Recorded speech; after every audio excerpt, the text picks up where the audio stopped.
place will be rocking because it's Saturday night.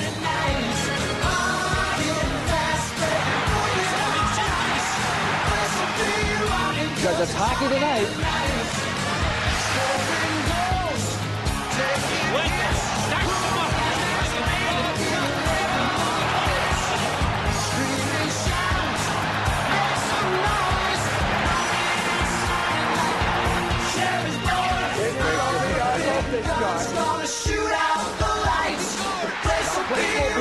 Because it's Saturday night.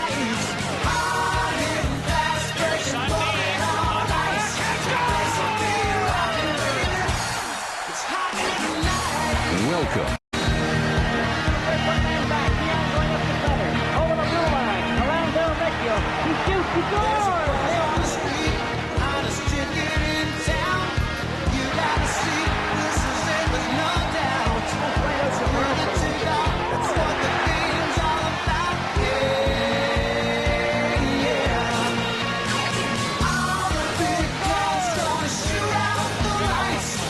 The place will be rocking because it's Saturday night.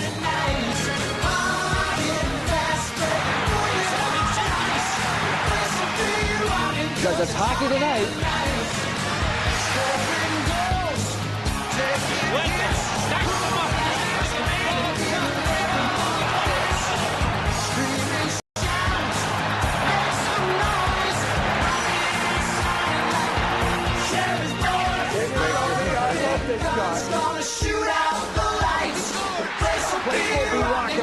Saturday night.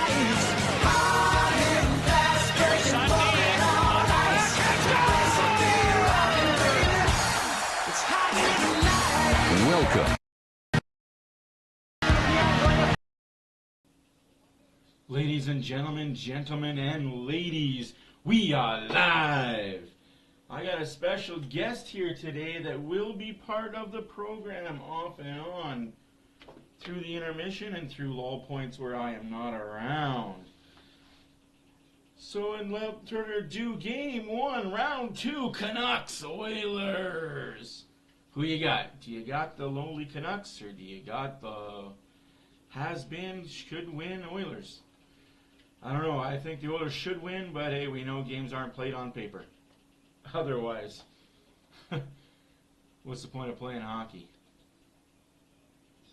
Let's not kid ourselves here, folks. The Oilers did lose 4 games against the Vancouver Canucks this season. Losing all 4 of them and getting outscored by, I believe it was double digits. 26 goals for Vancouver, 11 goals for the Oilers. Gotta be better if you want to win this series. Yes, I know you can say, well, the Oilers played the 1-3-1 for the first 3 games and they rested 5 to 6 players for the rest of them. Absolutely, but don't knock what Vancouver did. Vancouver still beat the Oilers. Well, let's not take anything away from the Vancouver Canucks. They still beat the Oilers in 4 games in the regular season. In case you guys care or don't care, the Florida Panther Boston game is pretty much over. Boston was losing 6-1 last time I checked. Colorado beat Dallas last night. The Rangers are up 2-0 on their series. All that said and done, without further ado, I'll be back. Oh, and here's a fun little graphic for you.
Sweet Emotion playing on the TV right now.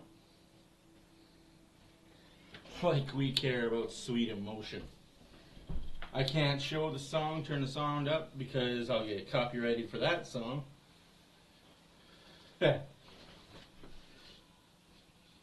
AOEG. Hey, Dan.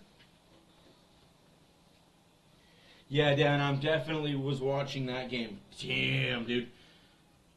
They don't like each other, and that is going to be a 7-game series, if I'm going to be completely honest.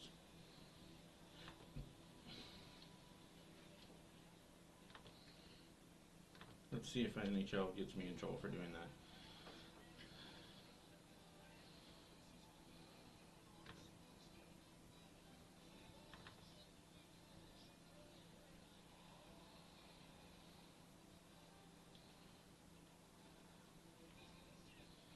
They won't even know.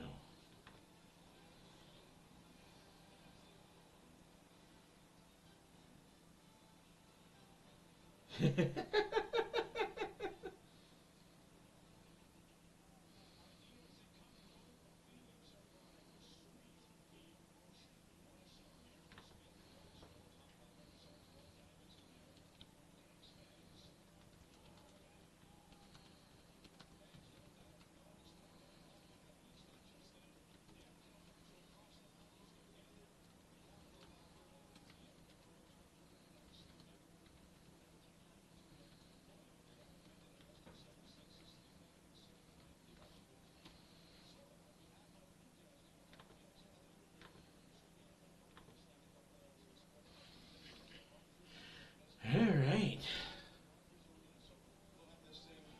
Yes, I know Adam Henrique is out. Connor Brown is in. Yeek.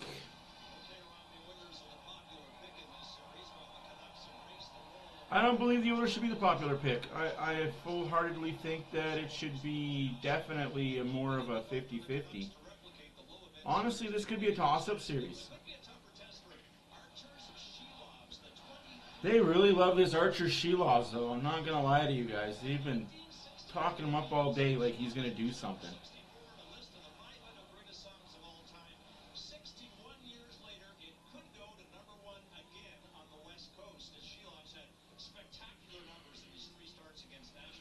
Don't get me wrong, I think the kid possibly could do something.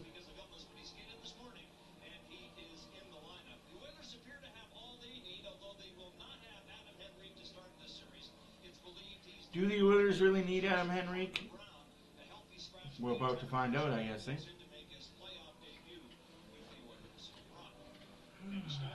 Hey, Little Clutcher, how's everything doing? 70 shot attempts by 35.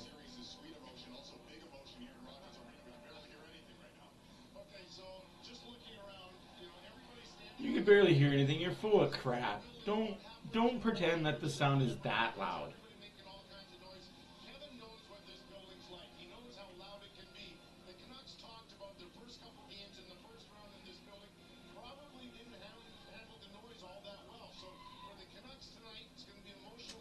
It's going to be a rust versus rest type situation for the Oilers.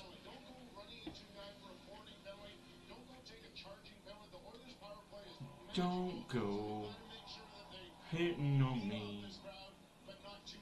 Hey friends, how's everybody doing? Hopefully everybody's doing fine, like a fine wine. You guys miss me? It's been a week.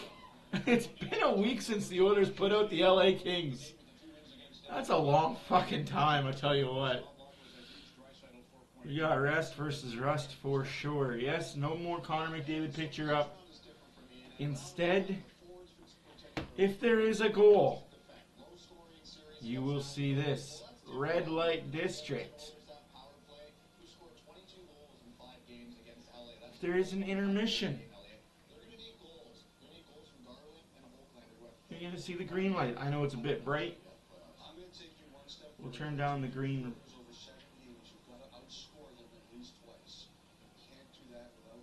Turn down the green light bright. There. So you got red, and you got green. If it works, right? And and you got off. Let's go game one. Who's ready? Who's ready? Who's ready? Who's ready?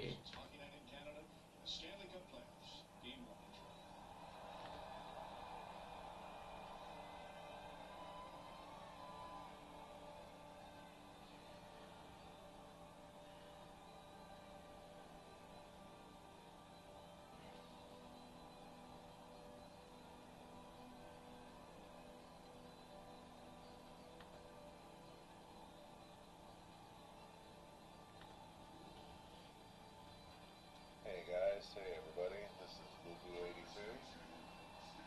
Ooh, Lubu! Voice, gonna be here for intermission. It's the Lubu! Yes, through Discord, everything is possible, guys. If you guys want to be heard, come to our Discord. Join our chat channel. Oh boy.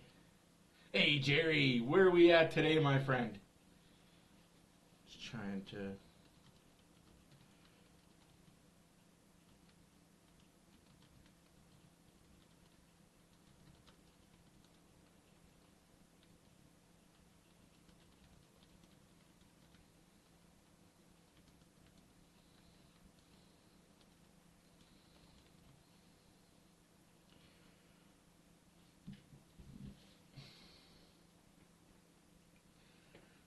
don't you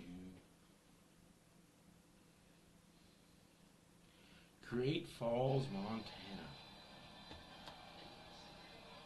Well, it's almost local.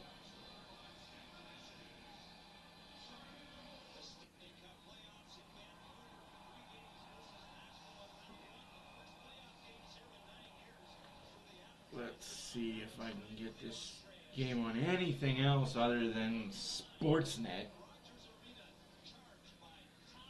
Heading south. Oh, you're heading the other way. That's on. That's too bad.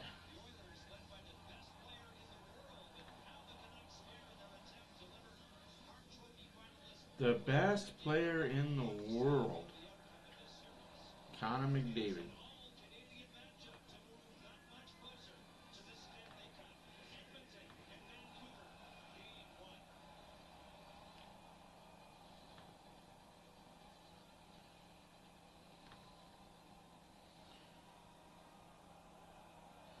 I do get the American TNT on my laptop. I'll be tuning into that, folks.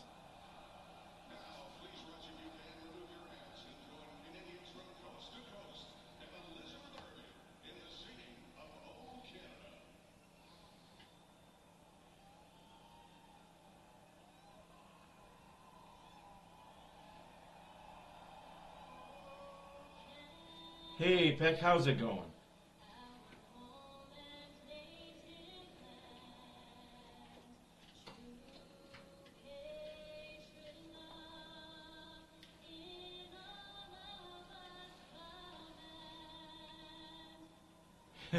Texas? The American Alberta, Texas. Oh no, don't do it like us. I'm sorry. You're not us. You're not Edmonton. No, you're out of sync. Out of sync already.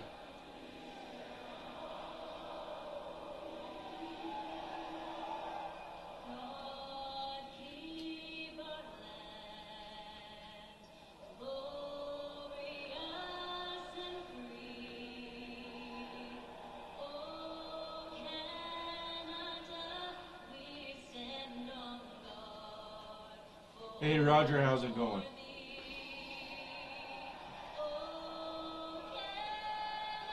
See, that bothers me a little bit right there. I'm sorry, folks. That bothers me a little bit, lot of bit, has a bit.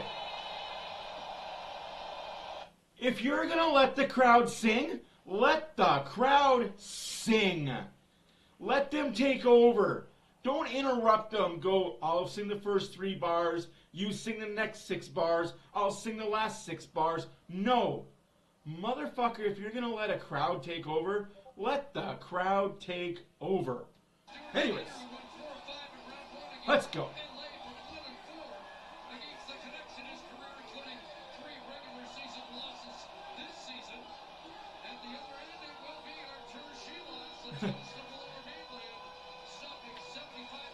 Too much pressure. Too much pressure.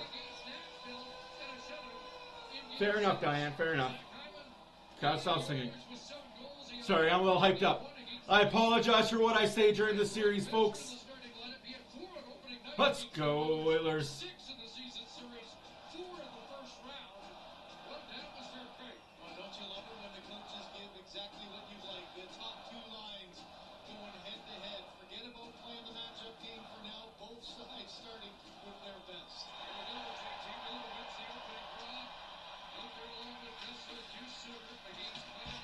Oilers lose the first faceoff. Big hit there, but out of the zone it goes. That's a hold and a half. Come on, man. I know that the refs don't want to call everything, but fuck me, man. Don't let that be this series. Don't let that be this series where Vancouver's allowed to hold on to McDavid for dear life like they're freaking water skiing out there. Besser, you couldn't skate with McDavid if your life depended on it.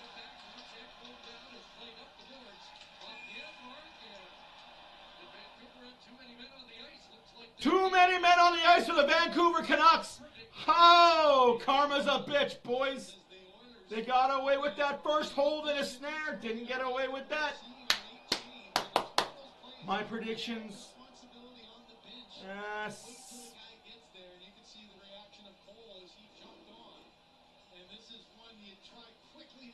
That's too many men on the ice, says the referee. I'm going to say it's going to be a low-scoring 3-2 for the Oilers.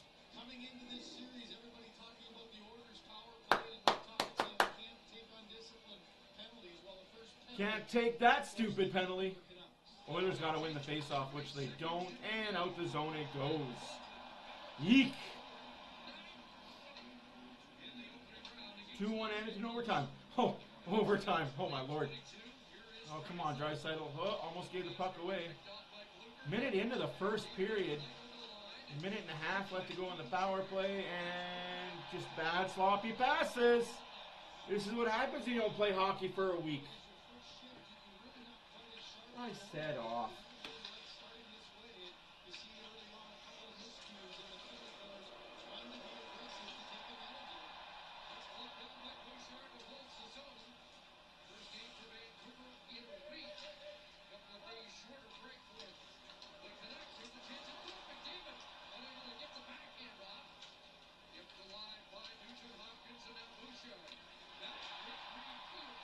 Oh, jeez.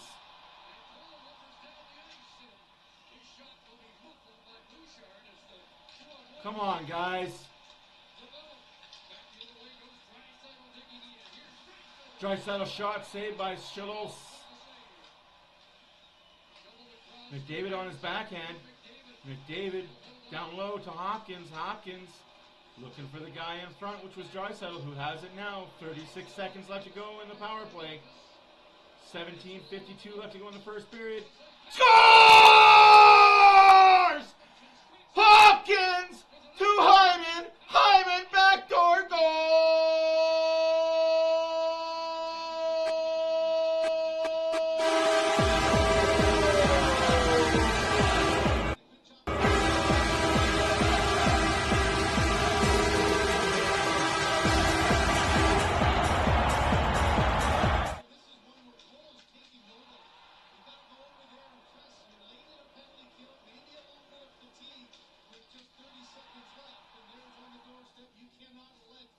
Holy jumping. 1-0 Edmonton on the power play. Hyman. Hyman. Hyman.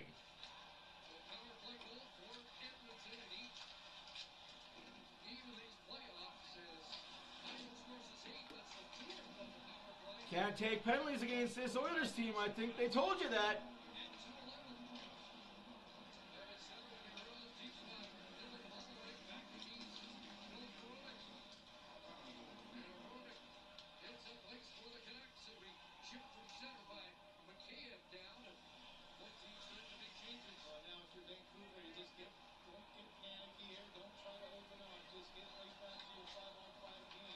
That goal scored by Zach Hyman, assisted by Ryan Nugent Hopkins, and number 29, Leon Draisaitl.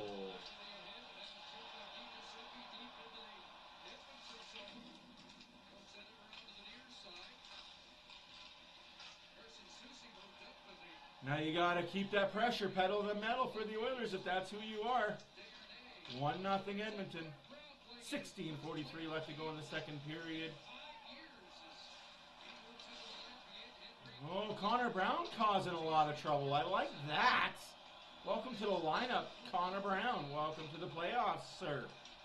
Draisaitl, Brown, and looks like Fogle.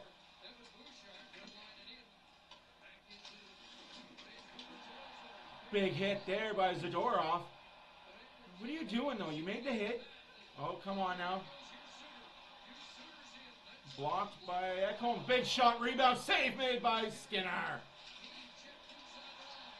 Gotta get the puck out, though, if you're the Oiler forward there. This Vancouver forward group will jump on you. If you don't get the puck out, they're quick. They'll jump on you, and that's not enough for icing. No way. Good call by the linesman there. You held up, Ian Cole. You held up. You could have got there. That's two dumb moves in less than 5 minutes by Ian Cole. Joshua gives the puck away. Here comes McDavid. 3-on-2 for the Oilers. McDavid. Whoop. Backhand by Hyman. Saved by Silos. I really do like this Vancouver goalie. He's Latvian, if you guys didn't know. Archer Silos lost to USA in the gold bronze medal game back in 2050. Breakaway for Vancouver! Save made by Skinner! Woo! Oilers D, pucker up, Buttercup.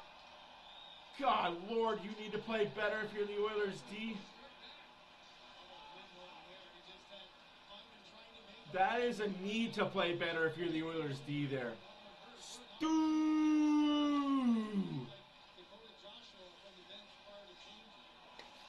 All right, folks, let's all calm down here. We've got 14 and a half minutes left to go in the first period. If you need me to turn the volume up on the TV, I can do that. Big hit there made by Zadorov. Again, big man throwing his body around. Big save by Stu again. Oh, shots are 3-1 for Edmonton. Score is 1-0 for Edmonton. 3-2 now. Through just what, 5 feet high and 18 feet wide.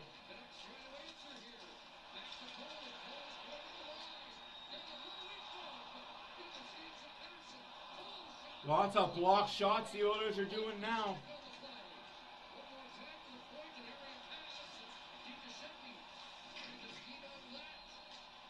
Get it out, any means necessary. Puck is at center ice.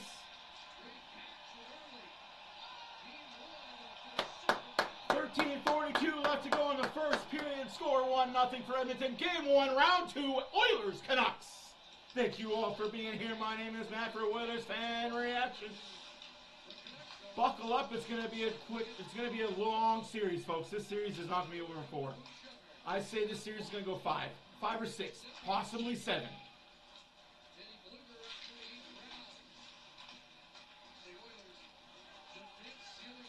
Oh, good play by the Oilers, though. They're sealing off the wall, not giving the Vancouver Canucks any room to breathe. Draisaitl save, rebound, the puck's still there! Oh, Draisaitl did a button hook to play defense instead of standing in front of the net. Gets the puck back. Draisaitl behind the net, looking for Kane in front. Finds Fogle. Fogle. Shot! Blocked over the glass and out of play. How's that for fast-paced action? Woohoo!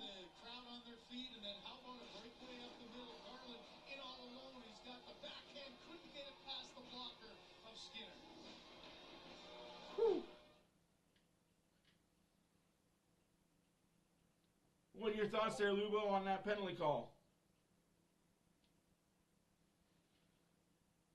Whew. Man.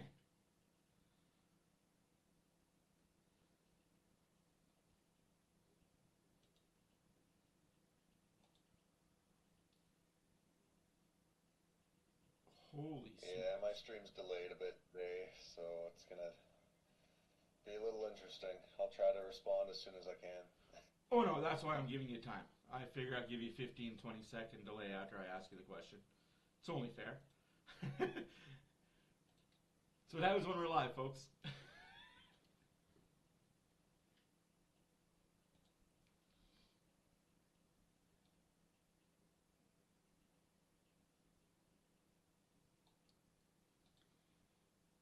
This announcer just said you do not want to see Edmonton and Zach Hyman on the power play.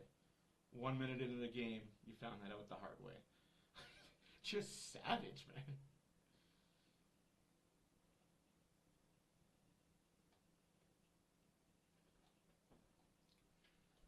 Oh.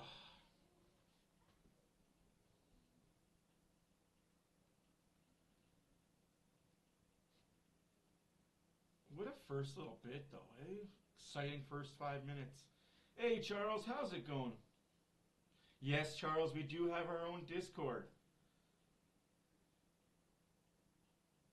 Oh, no, he's not dirty. Zadorov, he's out there to hurt. And that's the type of player that the Oilers would love to have.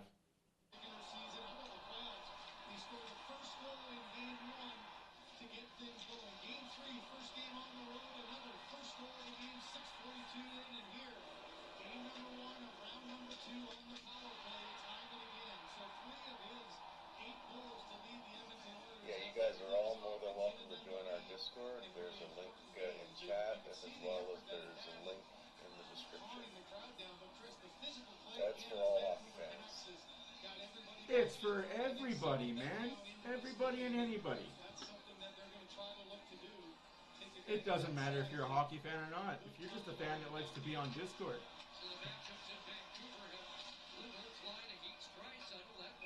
Let me know if that link works for you, Charles.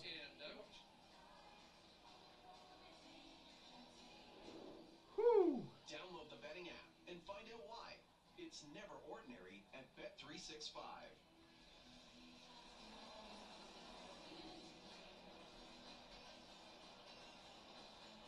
Yeah, we hang out in Discord a good amount.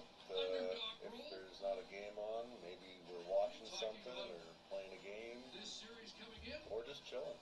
And 10 players in their first playoff experience in round 1 and feeling that Vancouver wins the face-off, and out the zone it goes. as they move on against the Oilers, you know the fact you said in 2006 with a young Oiler team, I think no experience all of a sudden have lived through 6 games, and some tough ones on the road, some comebacks, and start to believe in each other and really get that experience. Pass by Garland. Yeah, we feel you, Charles. We feel you. And big save there.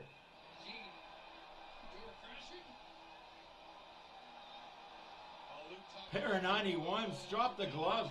Evander Kane and Zadorov. Love that. Love that. Zadorov from his Flames days, so probably feeling pretty pissed off about getting put out.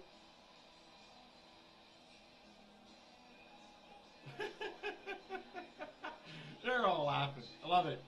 Love playoff hockey. These types of games that are really close already. Already we saw a penalty early that has given the Oilers the lead, but the talk there with the officials is just what can you get Wade through? You know, if you get a scrum after every single whistle, you know that the ref sooner or later is going to grab one, and you just don't want to be that one guy out of the pile that gets the call. Mismatch for who? Oilers are good. Zadorov or Kane? Hey, who's that mismatch for? Hey, Oil Collector, how's it going, man? Thank you guys for being here. You guys are all awesome. Joshua knocked off the puck.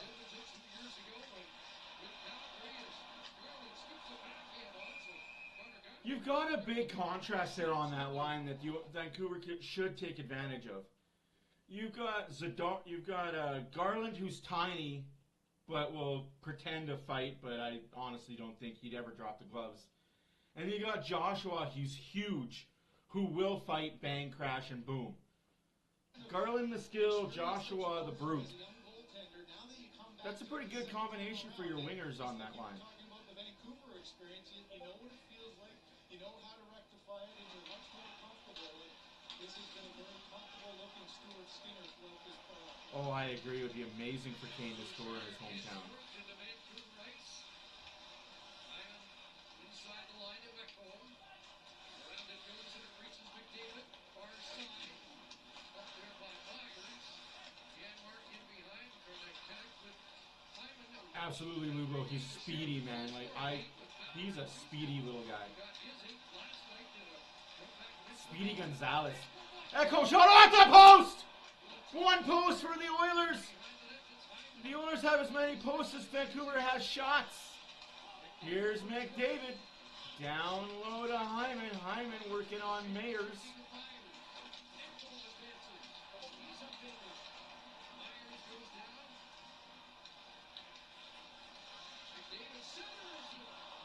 Oh, just. That's a good little line for the Oilers, though. That's a good little line. Hyman, Holloway, and McDavid. Nice little line there. Lots of speed, lots of puck retrieval. Woo! 10:53 left to go in the first period. 1-0 Edmonton. Shots are 6-1 for the Oilers. How's it going, Renegade? How's it going, Northern? You can see Ekholm, a little pick there as Suter unable to get to his man, and Ekholm walks right down the right side, and nice save there by Sheloffs. In good position, able to get that shoulder on the Ekholm shot. Cloud 9 as always. I'm always on that cloud.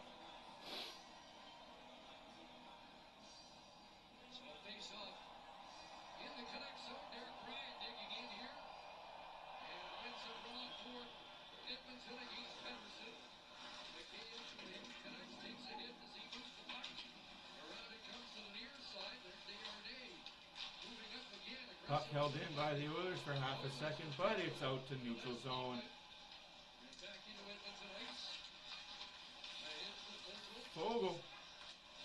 Fogle, Derek Ryan, and Brown on the ice right now.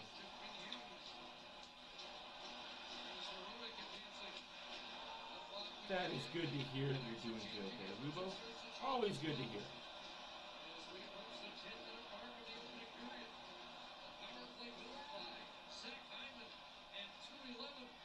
I feel that too, Oilers are good. I feel like whoever wins this series is going to win the cup.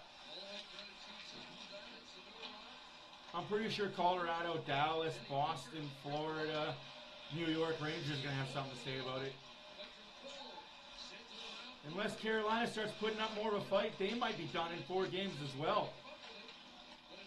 I'm worried about that Ranger team, man. They just keep taking people out.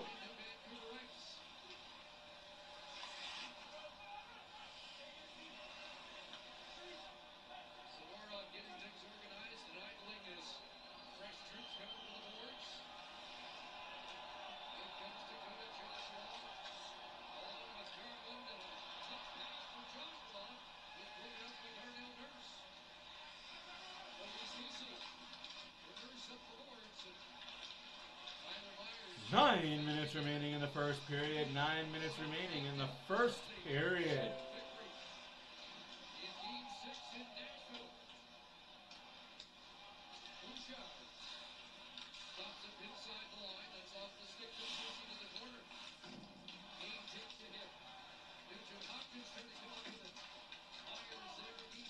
Don't forget, Hopkins is from the BC area as well, the BC Vancouver area. Hopkins, Kane.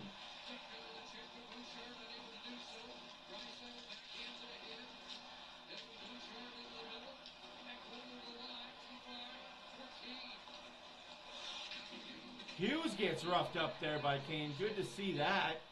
You got to hit Hughes every time he touches the puck. That's the only way to get him off his game is you got to hit him every time he touches the puck.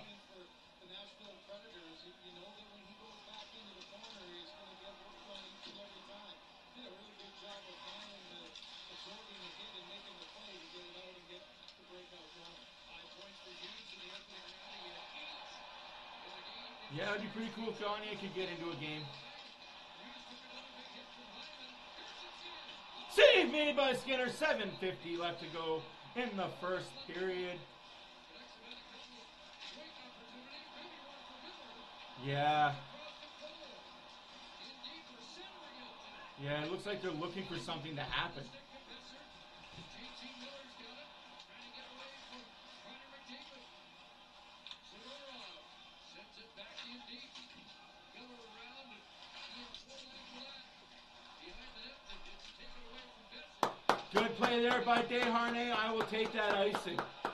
7:20 left to go in the first period. Shots are 6-2 for the Oilers. 1-0 is the score for the Oilers.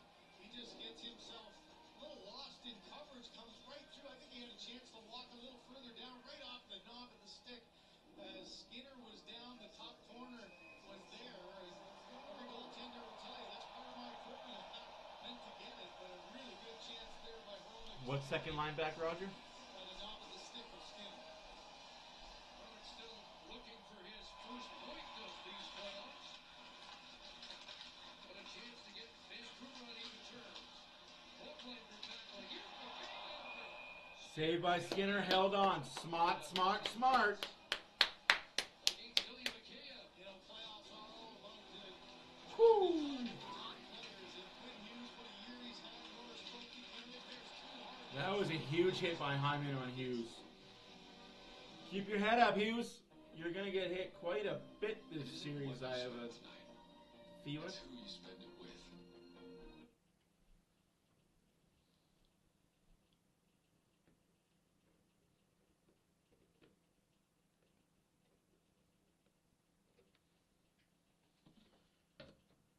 Who remembers that Joe Sakic situation? When the New York Rangers offered him $15 million for 2 years.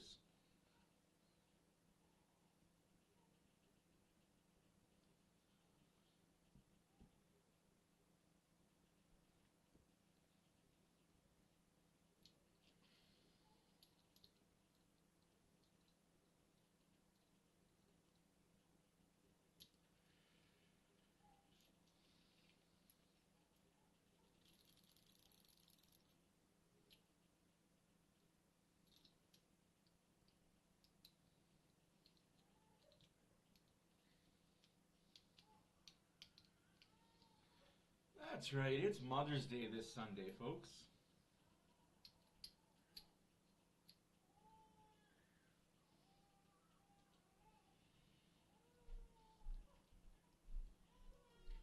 Oh. New Brunswick.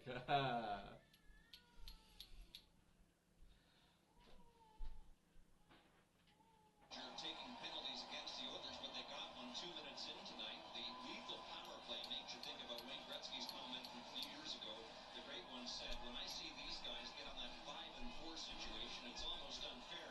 Nashville Predators may have felt that way. The Canucks have to ensure they don't, even after surrendering one to Zach Hyman early tonight, Chris. It absolutely is greatly appreciated. 4 of 5 against Vancouver this year, as mentioned, in all 5 against Los Angeles in the opening round. Anderson won the draw, but now Connor Brown will pump it back into Vancouver ice. Shots are 6-3 in favor of Edmonton. Shot attempts get even at 11 apiece.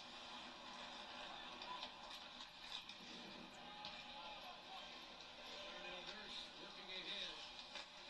Range kicked away by Sheeloff. Sheeloff puts it back for a brief time. Connor McDavid had left the Edmonton bench, but has now returned. I've got by Quinn Hughes.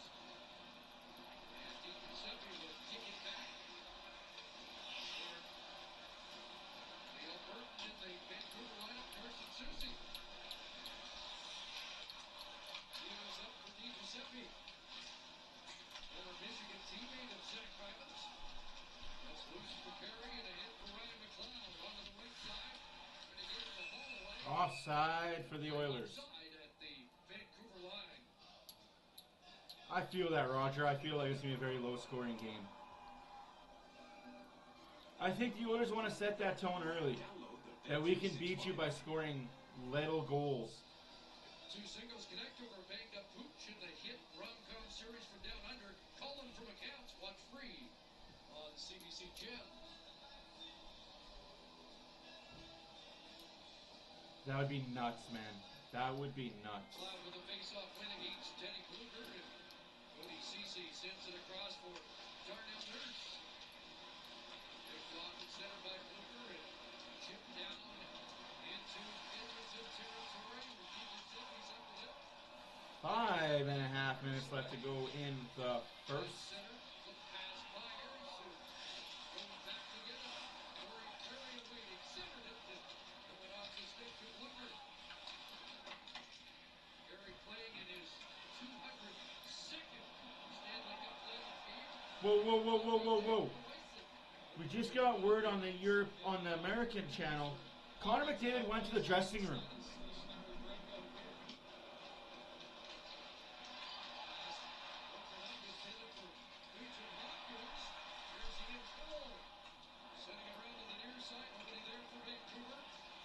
Connor McDavid went to the Edmonton Oilers dressing room and is not on the bench yet.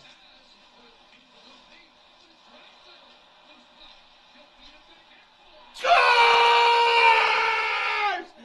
The Swedish at home!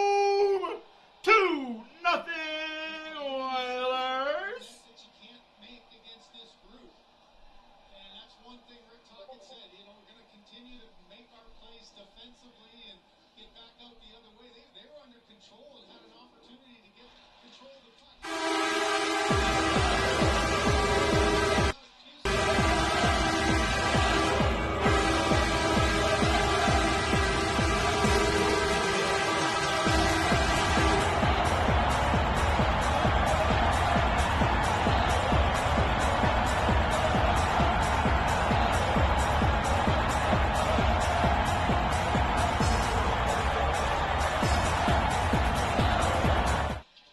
Because I thought we might trade you. Dragon for bear.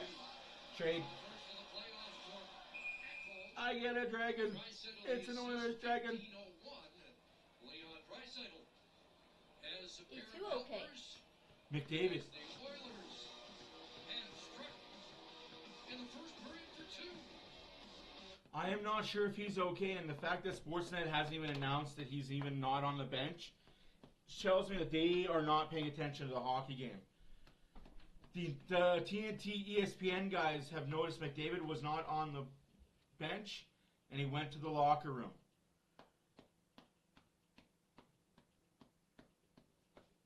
I don't know what caused it. All I know is he's not on the bench as of right now.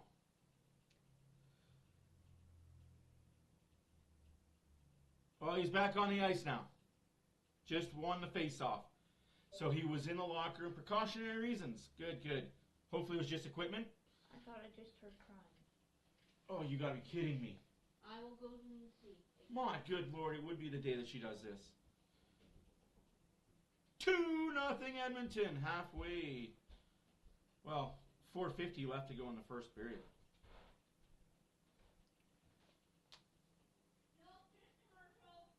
Okay.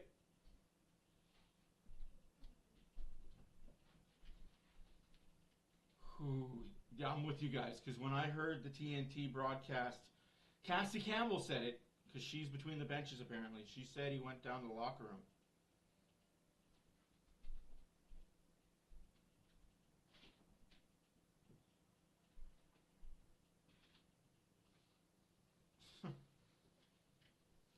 But Sportsnet didn't even cover the fact that he wasn't even available.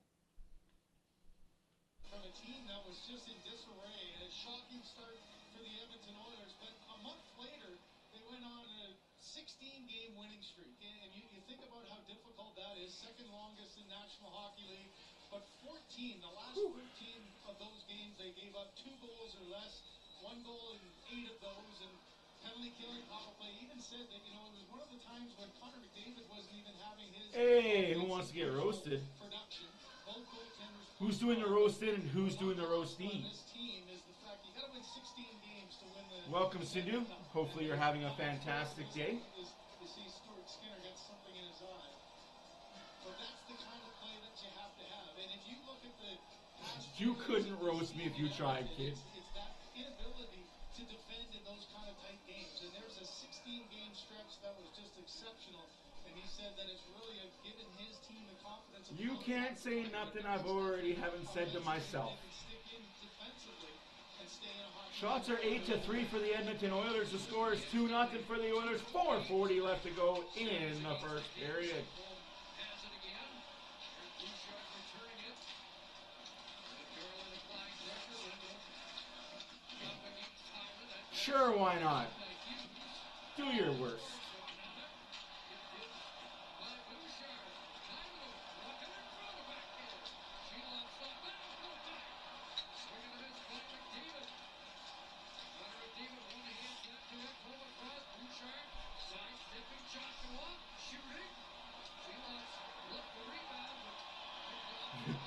Right?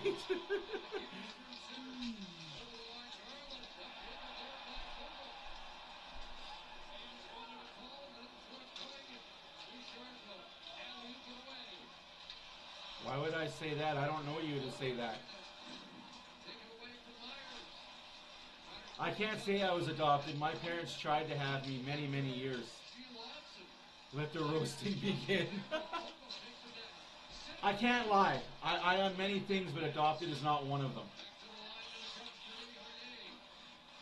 I have a grade 9 education. Facts.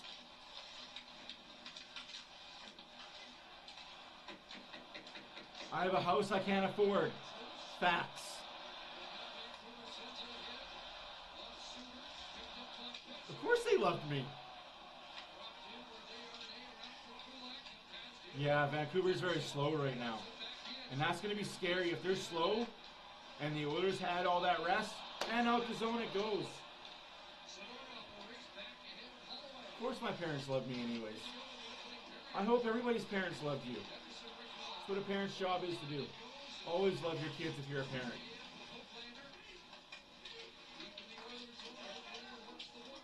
If you're a parent, always love your kids, no matter what. Off the post by Vancouver. Oh, we got some Vancouver pressure now, folks. Okay. Hey, music, how's it going? 2:25 left to go in the first period.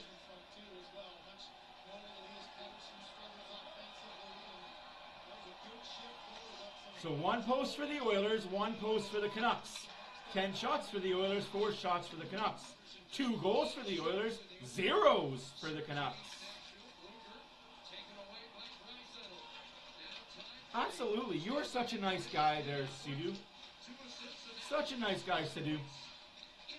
We need more people like you in this world. Spreading cheer and joy.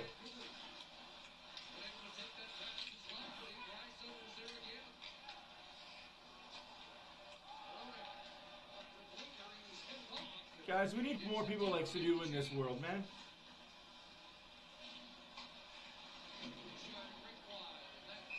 Something I don't have. I'm married, I have kids, I have a car, I have a house, I have a business.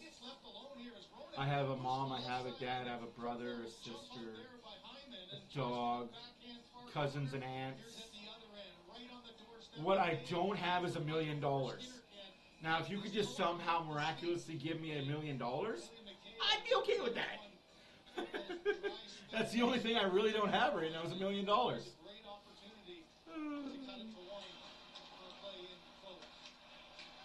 No, it's all good. It's all good, Indian music. I can't get roasted.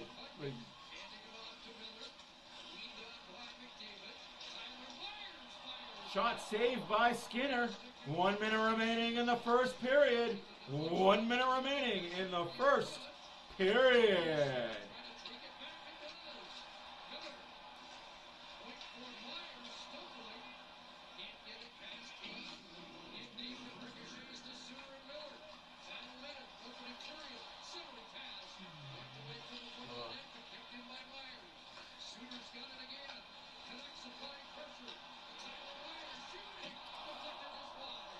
Puck just wide. Sorry, folks. I'm sitting on pins and needles over here. The Oilers are hemmed in their zone right now for a good 30 seconds. Blocked and not out the zone, unfortunately. Sorry, a good minute. I just thought it was 30 seconds, but it's been a minute of endless pressure by the Canucks.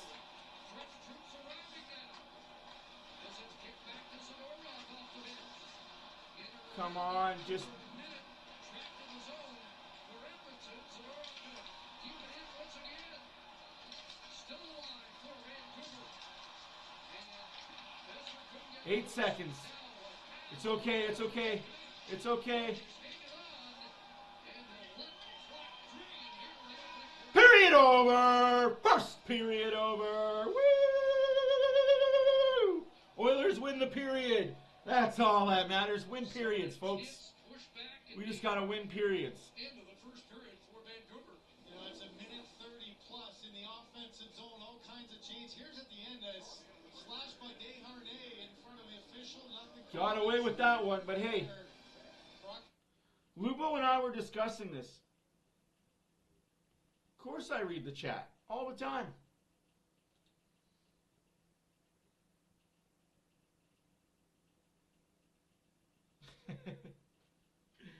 I read the chat quite a bit. I'm very interactive with the chat. Especially when there's nothing going on. But yes, Lubo and I had this conversation earlier today. I think it was today or last night. Can't remember. That all the days are like convoluted into one right now. We were talking about the refs aren't going to call very much. That was a slash on Desharnais. No, I'm not adopted. I thought I covered this already. My parents tried for years to have me. As far as my brothers and sisters are concerned, they might be adopted.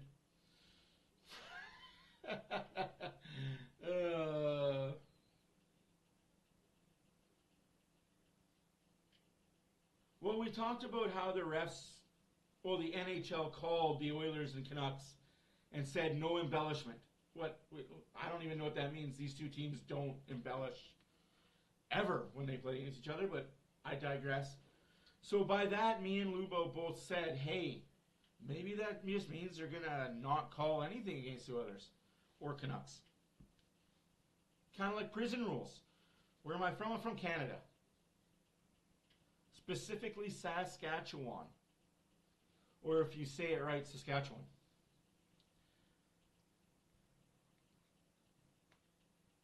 A family I can't afford. Hey, you're right about that. Families are expensive. He could be out for just the first 2 games. It's a high ankle sprain, much like what Draisaitl had.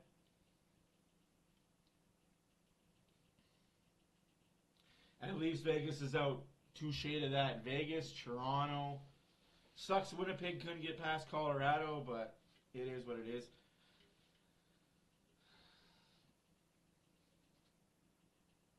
It is looking like that, though, that the refs aren't going to call anything unless it's obvious tonight.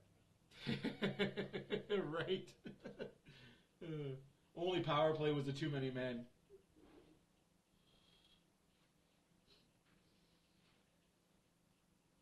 A little surprised by the Canucks start, though. They typically show up and they're looking really rusty or slow. I don't know what's going on. Yeah, I was kind of shocked by it. I was expecting Vancouver to come out like gangbusters.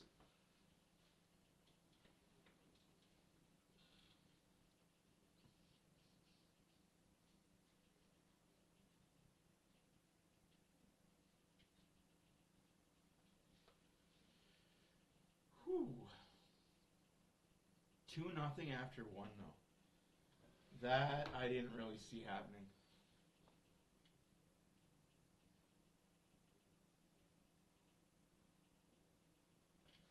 In case you guys missed it, the goal scorers were Zach Hyman on the power play, assisted by Hopkins and Draisaitl. Ekholm, assisted by Draisaitl. 2-point night for Leon Neon Draisaitl, whose jersey I am wearing tonight. Very proud. Fellow German. Yeah, Raj Pedersen, I don't know where he is, but he is definitely not playing on the ice like he should be, that's for sure. That contract is not looking good. No, that's not. My favorite soccer player. Ooh. My favorite soccer player no longer plays soccer, unfortunately. I'm a Chelsea United fan, or a Chelsea fan for all you people that don't know who Chelsea is. They're a team in the Premiership. Chelsea, all day, every day. And I don't watch too much soccer, but I cheer for Messi. I like what he's done in MLS. Messi.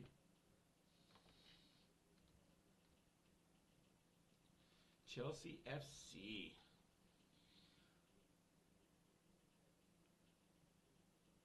Ooh, with Henrique or Pedersen wrist injury. Ouch.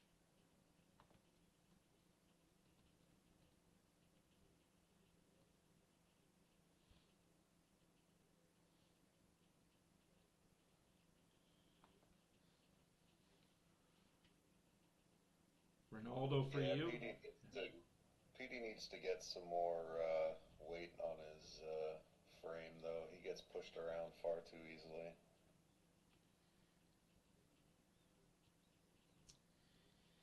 Yeah, he definitely needs to do that.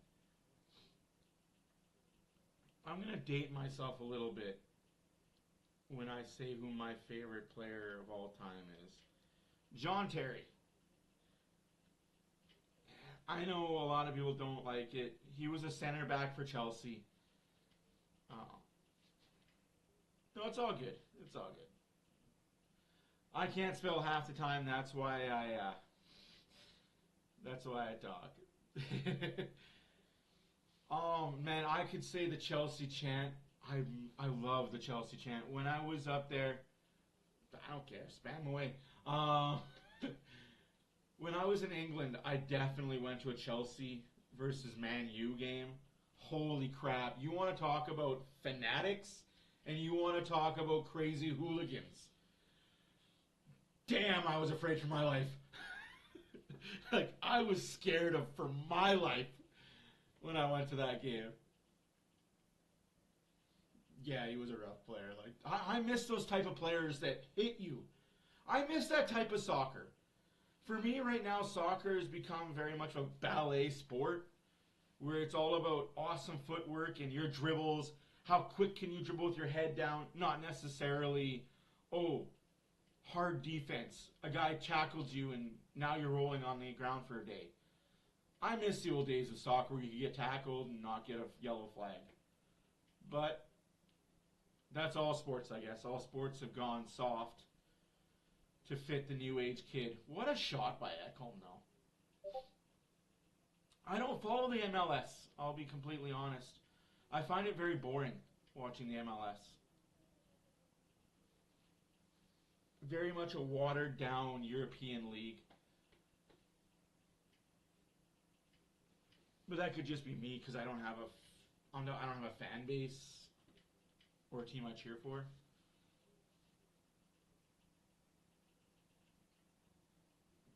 I will say, though, I'm a big fan of the Bundesliga. Love the German soccer.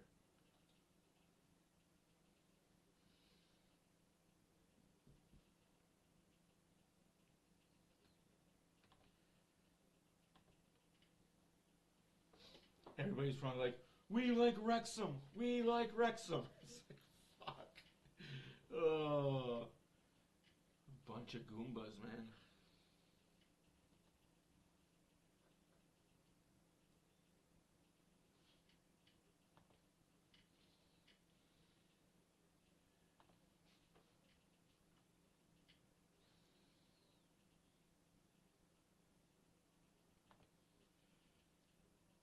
Oh, it sucks that my favorite Bundesliga team sucks so much, though.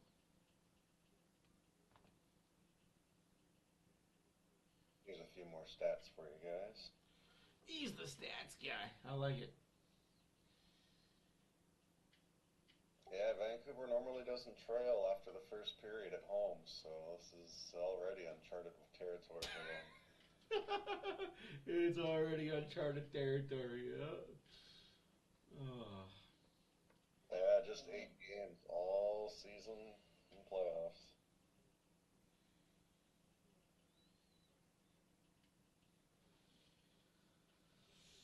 Oh. What the heck happened?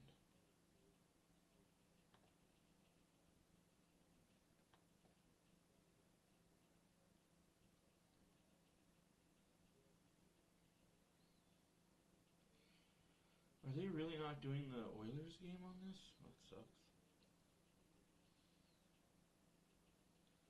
They really aren't.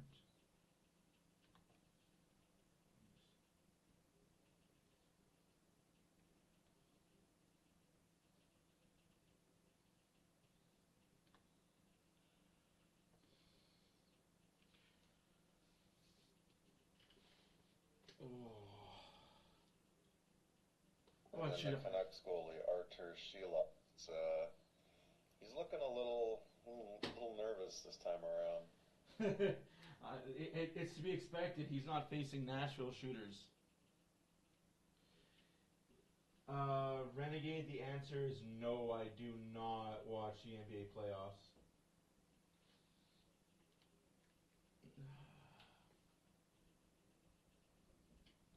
I catch the highlights and I know the gist of what's going on. I don't pay as much attention to them as I should. But just because I'm not a fan of this new NBA. I'm not a fan of the flop style. Get a call every time I'm driving the basket. I'm gonna throw it up in the air and I know I'm getting a call.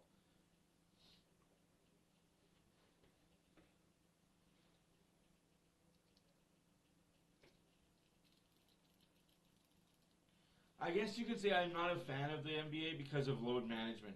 Oh, I don't want to play today, coach. My back is a little sore.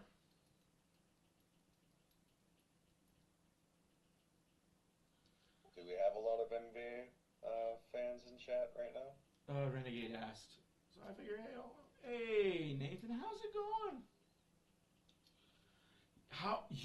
I was gonna ask you when you sent me a message. Saw you comment on my post there. How was hunting? I'm jealous, man. I am jealous.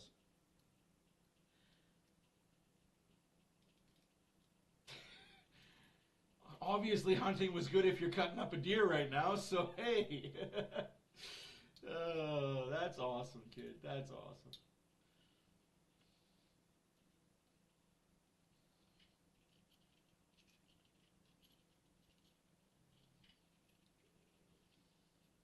I've tried to watch basketball, but I'll be honest, I'd prefer to watch golf over basketball. I don't know what it is, it just doesn't do it for me. I guess I'm just too much of a hockey fan, a low-scoring game fan with a lot more tension. Yeah. Whereas NBA games, there's so many baskets made that I don't know, I have a hard time getting into it. Yeah, it's a fun sport to play, but we're going. All right, fair enough. Well, keep me updated if you catch anything.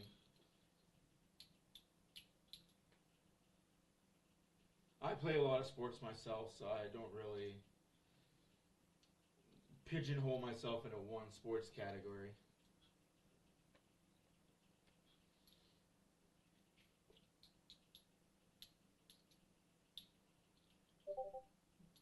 Oh, that's the Discord messenger going off. Bloop, bloop.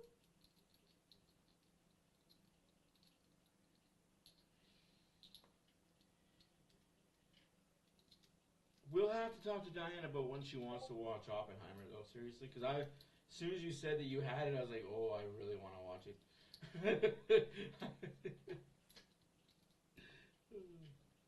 Yeah, for sure, anytime. Ooh, Dave Smith, a chance.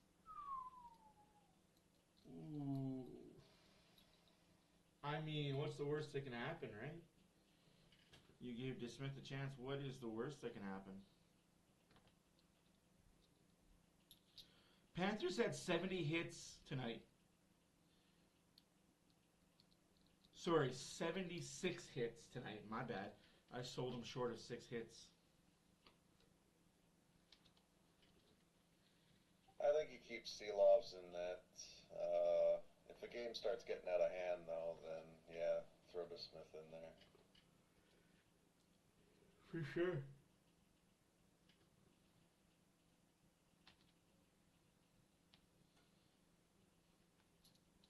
This chick looks like one of my ex-girlfriends.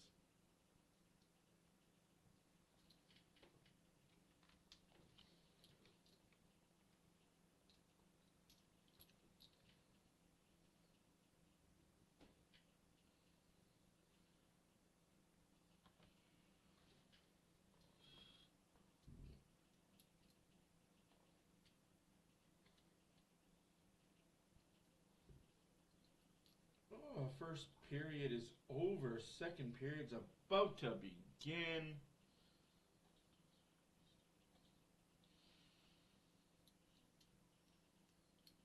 Thank you guys. I greatly appreciate that, for sure.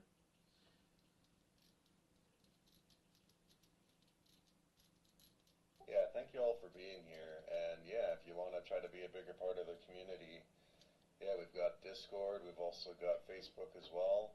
Feel free to join us there. Oh, for sure.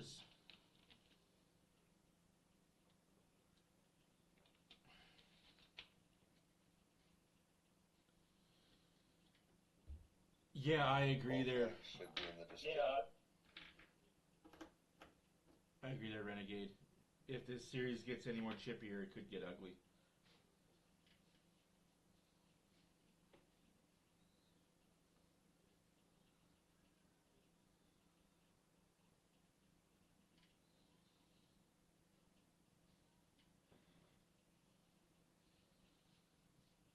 One could hope it doesn't get messy, but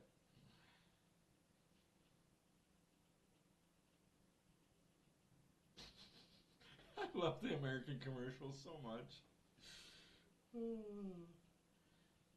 I'd much rather watch an American commercial than a Canadian commercial, to be honest with you.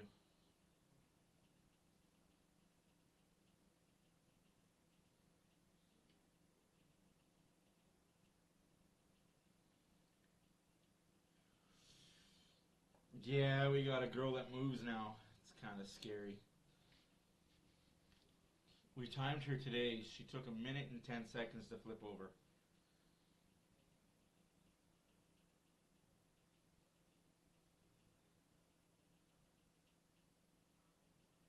And you're dead.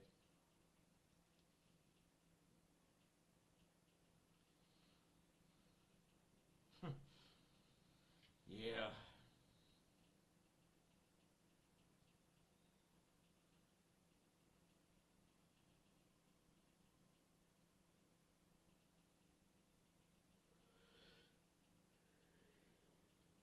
Excuse me.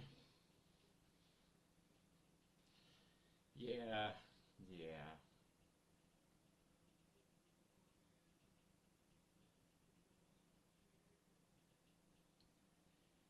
Chipotle.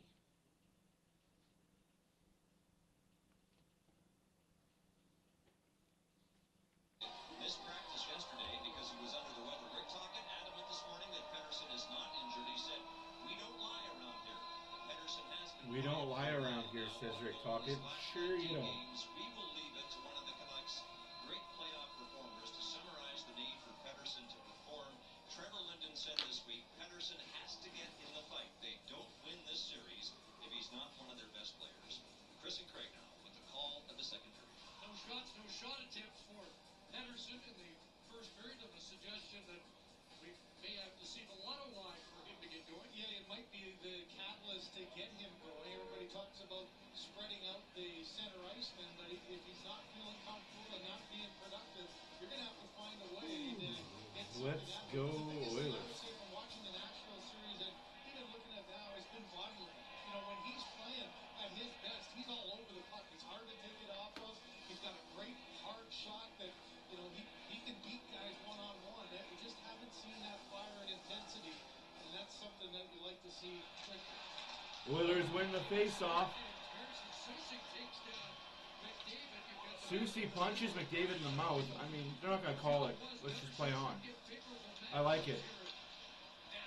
I think the play on, don't call anything series is going to help the Oilers out.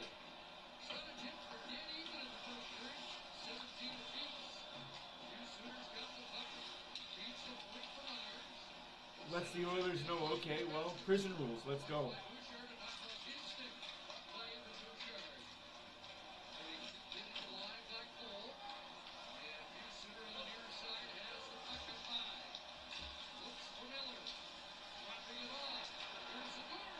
Save made by Skinner. Well,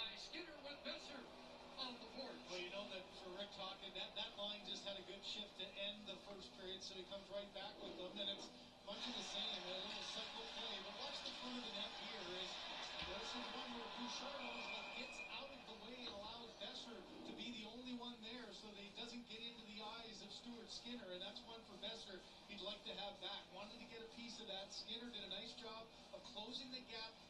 Shots are 10-6 for the Oilers.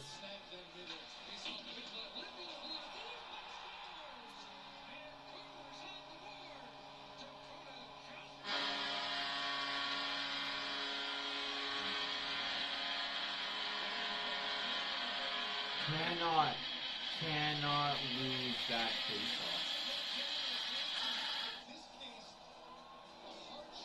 2-1 Oilers. Got ourselves a game. That's interference, though. Like, you have to call that against Lindholm. I get that you don't want to call penalties, but that's a stick in the crotch. That's interference. Like I said, prison rules, I guess.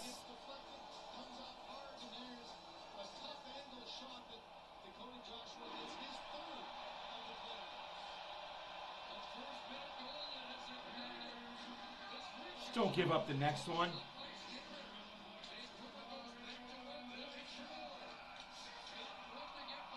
There was 2 calls that were missed there by the refs. I get it. They were definitely told don't call penalties this series. But that's how you get players hurt.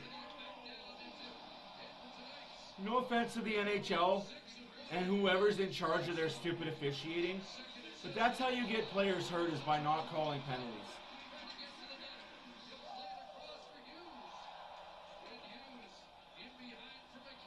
Because then you got guys like Zadorov and Joshua, who are big bodies, just hitting people needlessly. And you got guys like Kane and Desharnais taking liberties. If I'm being completely honest, like,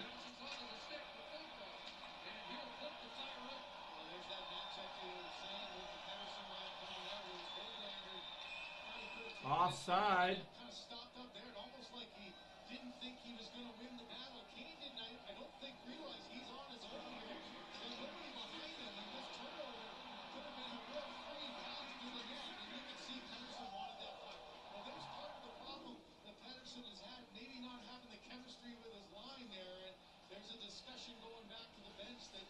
Shots are now 10-8 for the Oilers. Scores 2-1 for the Oilers. 17:57.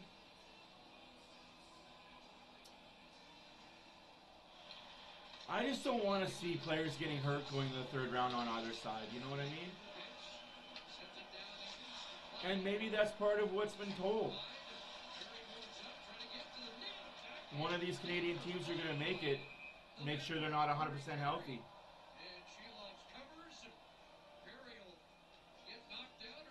I agree there, Northern. That's why we took the early lead. We got to hold on to it now.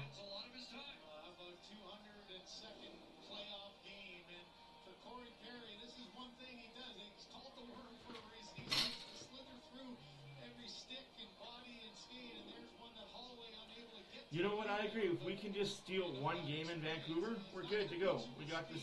We can do that. Taking 2 in Vancouver, that's a tall order.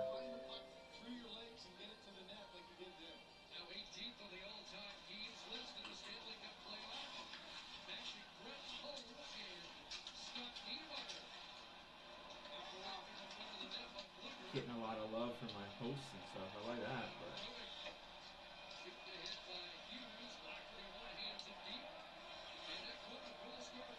But let's go Oilers.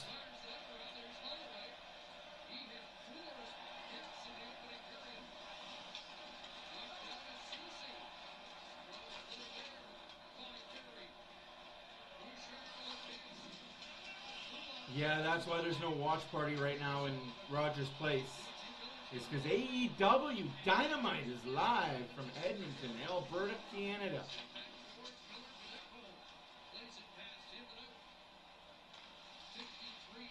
Pearl Jam's in BC at Rogers Arena. That's why we couldn't play yesterday.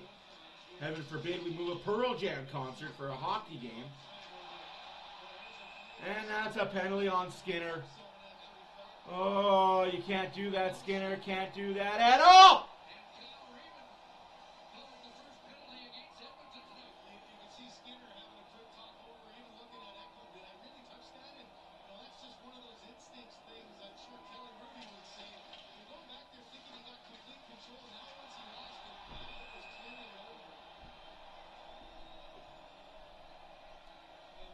Oh, Skinner. Vancouver gave us a rope-a-dope one. We gave them a rope-a-dope one right back. 16:37 left to go in the second period. Let's hope that our perfect penalty kill stays perfect. Canucks didn't get a power play in the 6th game of the Nashville series. Here's been the difference for the Edmonton Oilers, though. I mean, through this playoff, just absolutely perfect on the penalty kill. I mean, what a combination they've been with a power play now almost at 50, and they were 12 for 12 against the Los Angeles Kings. Just didn't give them anything, and their confidence and their pressure has been solid. These fans haven't stopped roaring since the goal. Yeah, he touched the puck in the trapezoid. You can't do that. That's a clear as day penalty. That's a no white, that's a no gray area penalty. It's either you did or you didn't, and you did. Shot, save made. Get the puck out. Trying to let it fly. Good Hughes back pedals. Pressure from Nugent Hopkins. Besser kicks it back. Henderson in. Snaps out. Spectacular rebound. Oh, my stars. Henderson to the line.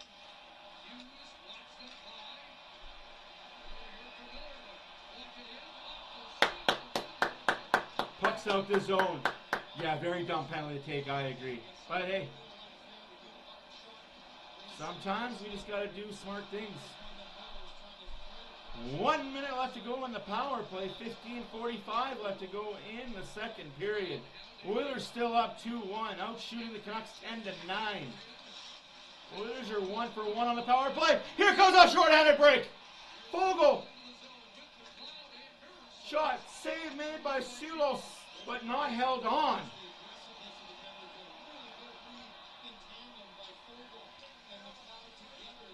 Woo. 40 seconds left to go in the power play.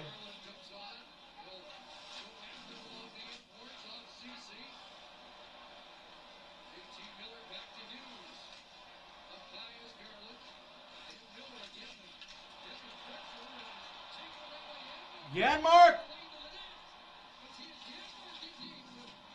1-on-3. Janmark's 1-on-4. Has the puck still.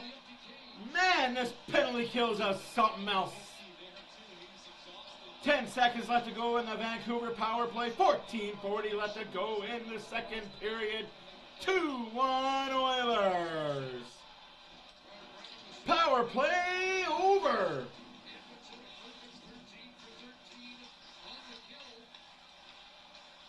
Perfect on the kill for the Oilers in round 1 and round 2 so far.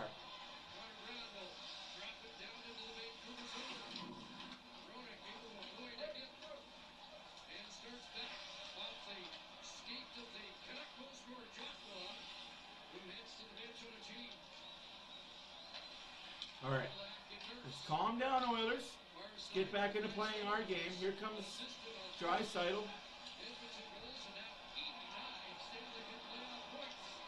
Oh, Draisaitl, you gotta move that puck. Really gotta move that puck. Giveaways at the blue line are just deadly.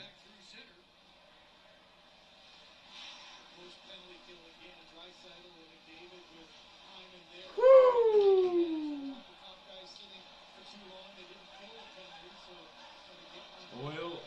Oil. That's icing? No! Hyman beats out the icing.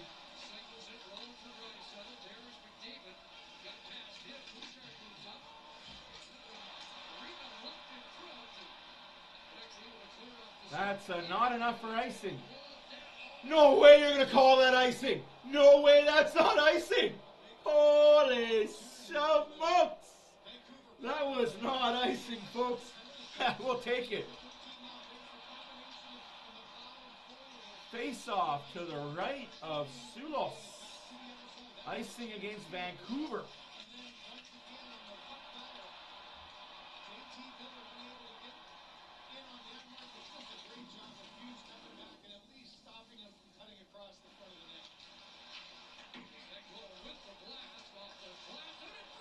Oh, that would have been something if McLeod could have got his stick on that one.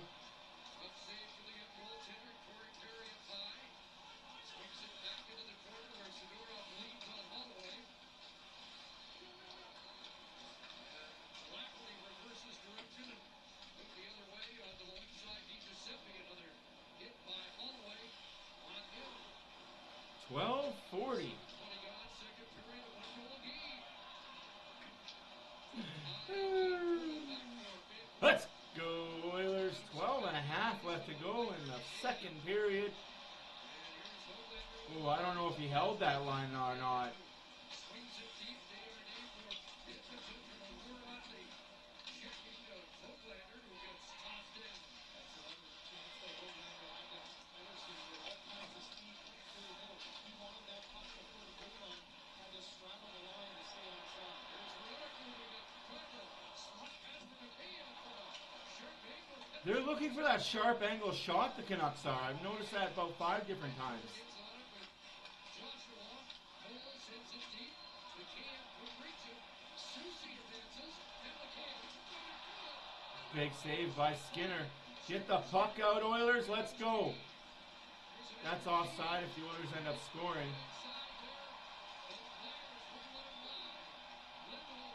No harm, no foul. Don't need to check that tape. Alex to get back defensively. Being checked by Susie. And the ricochet over to the right side for Garland. Who bounces it down to Joshua. On the hunt for the puck in the Edmonton zone. 11 minutes left to go in the second period. That's flying by quickly. Still 2-1 Edmonton. Whew. Shooter for Besser, who flips it over the back end.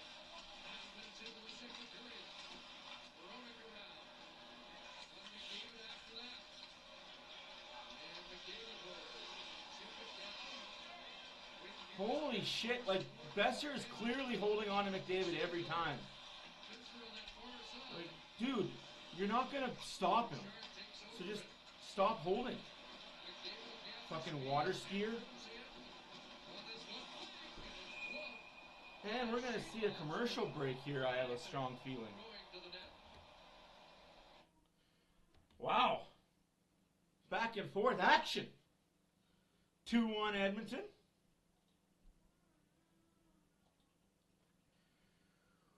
Whew.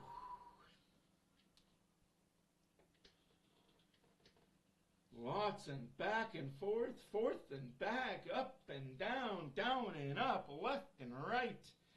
A lot of hits.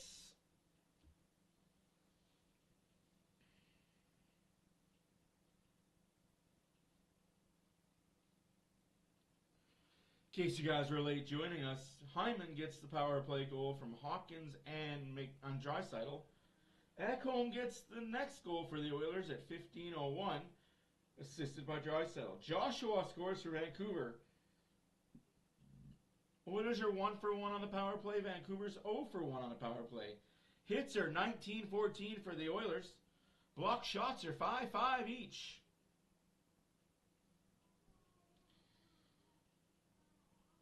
Shots are 12-11 for the Oilers, but they only have 2 shots this period. Vancouver has 6 shots this period. Yeek! This is the Vancouver Canucks I thought I was going to see in the first period. I guess Tocchet went in there and tore them a new asshole. But you can't continue making that speech, right? Eventually it falls on them deaf ears.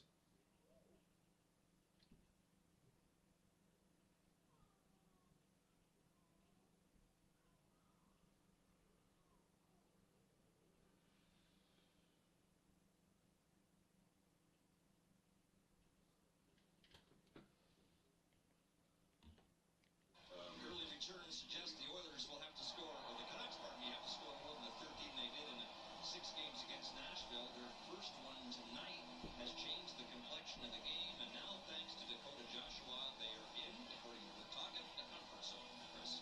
And the shots in the second period, Scott, 6-2 in favor of the home side. That's really been one of the issues. They're 8 shots a game less on average during the playoffs than they were in the regular season. And they were able to find a way to put them in the back of the net against Nashville. But Rick said there, you got to figure you're going to need a little bit more of an offensive push against this Oilers.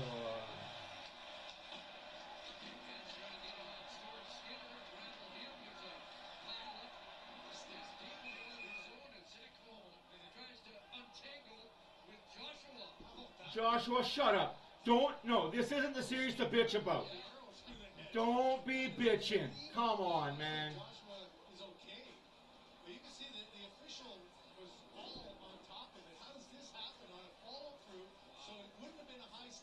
Not a high stick. Follow through. No penalty. Clean. Clean. And if you're bitching, if you're a Vancouver Canucks fan, say that's a high stick, it's a follow through. That never gets called.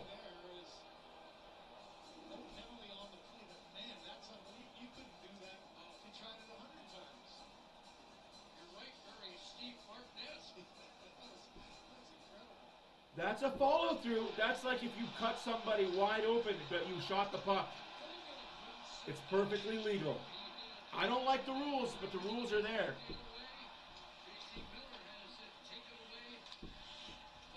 I understand the frustration, but honestly, that's why they have rules.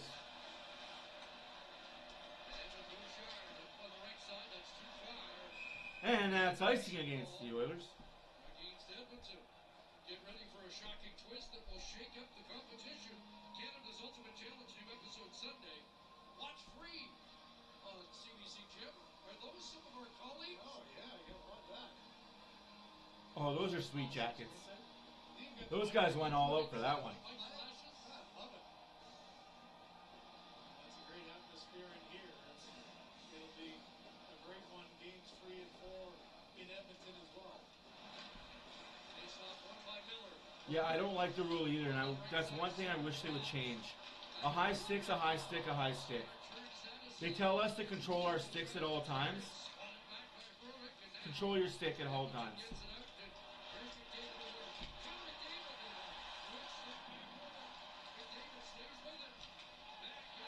Ah, Kulak couldn't hold that.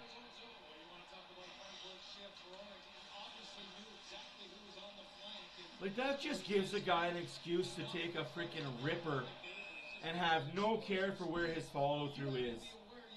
You can seriously hurt somebody if you have your stick high enough and just catch them flush.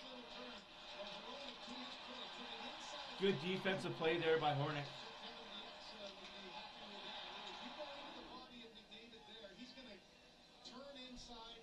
Shoulder on you. Instead, Hornick used his feet and went to the inside and took away the lane and got shoulder to shoulder. 9 minutes left to go in the second period. 2-1 Edmonton. 12-12 in the shots. Come on, Corey. You know you got to be on the right side of the blue line there. There we go. Get the puck out.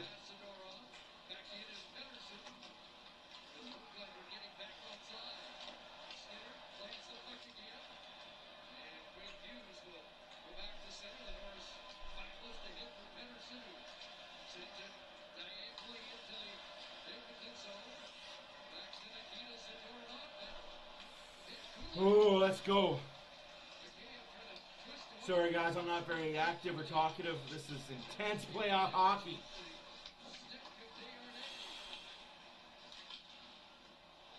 Oh.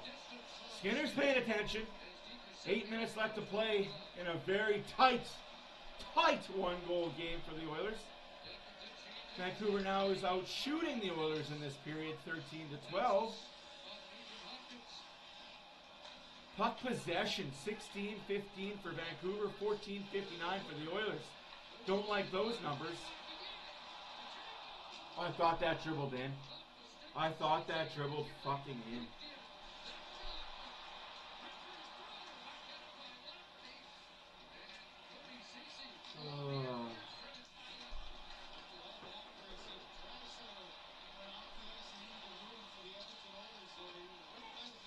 We need a third line hero. Score! Cody CC! Cody CC! 3-1 Edmonton! Assisted by Derek Ryan.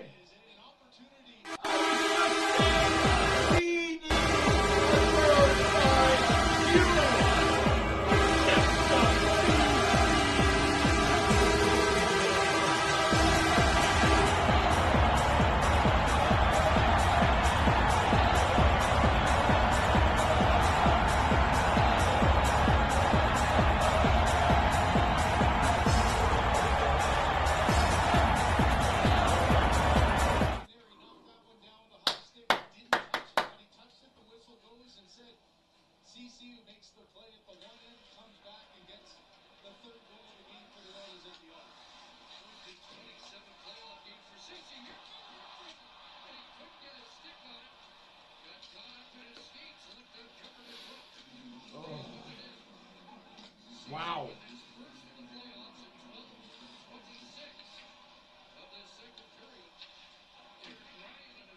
Seven minutes left to go in the second period. 3-1 Edmonton. Shots are 13-13.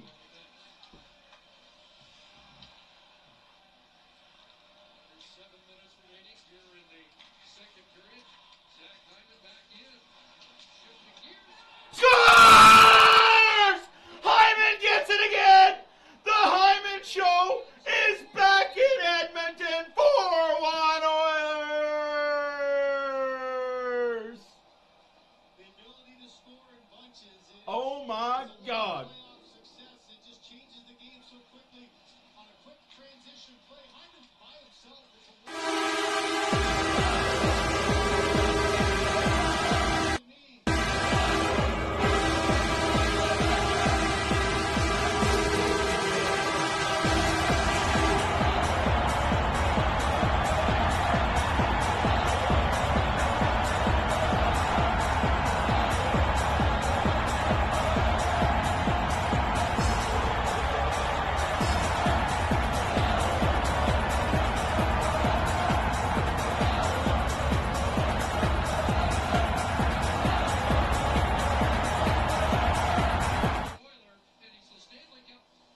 Connor Brown getting a penalty. Welcome to the playoffs, Connor Brown. There's Brown back in the lineup, getting a little overzealous here. Watch the little tug. The tug on Hughes, the call made. Power play coming up for Canucks.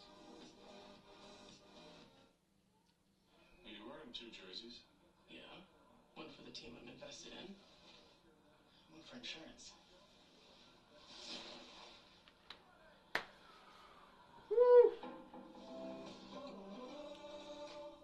That was a bad squeaker through Siloff, so that Hyman goal, bad squeaker. That is one he absolutely has to have, Cassie Campbell.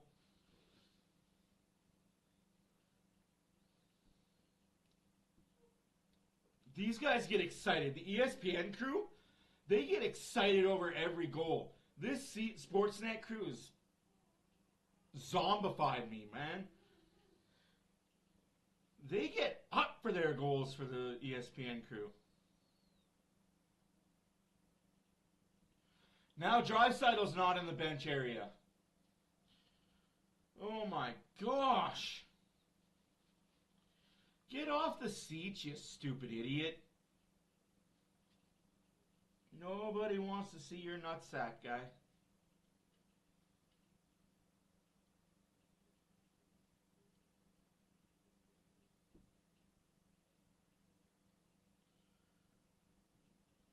Whoo!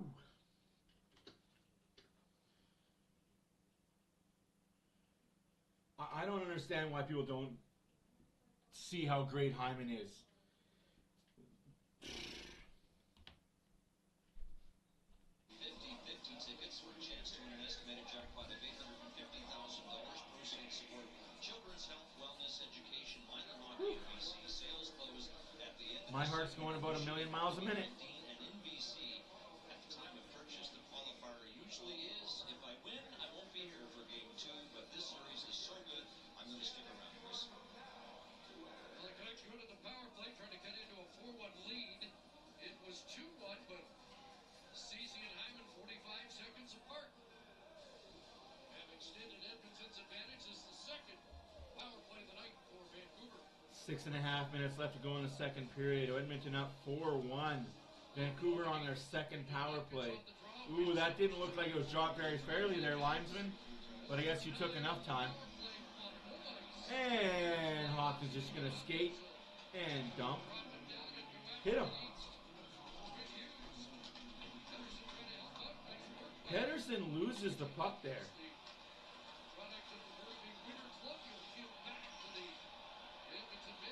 Yeah, Bouchard and McDavid on the assist from the Hyman goal.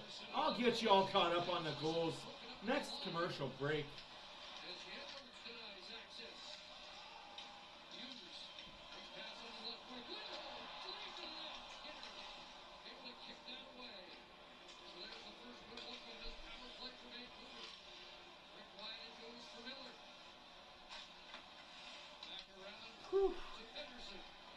1 minute left to go in the power play. 5:40 left to go in the second period.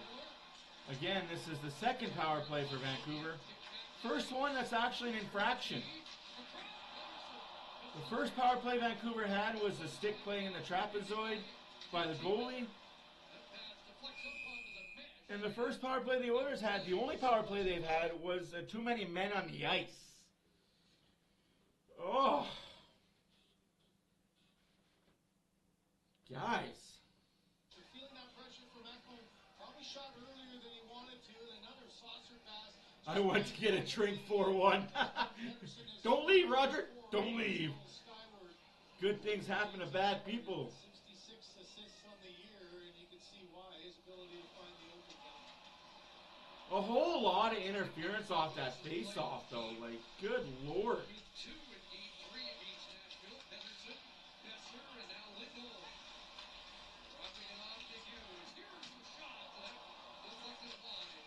Retrieved by Besser. 30 seconds to go in the power play. 5 minutes left to go in the second period. 4-1 Edmonton. Shots are 14 apiece. Down the ice it goes. That's the power play. Oilers are still perfect on the PK. Ole, ole, ole, ole. Still perfect today. That does it, but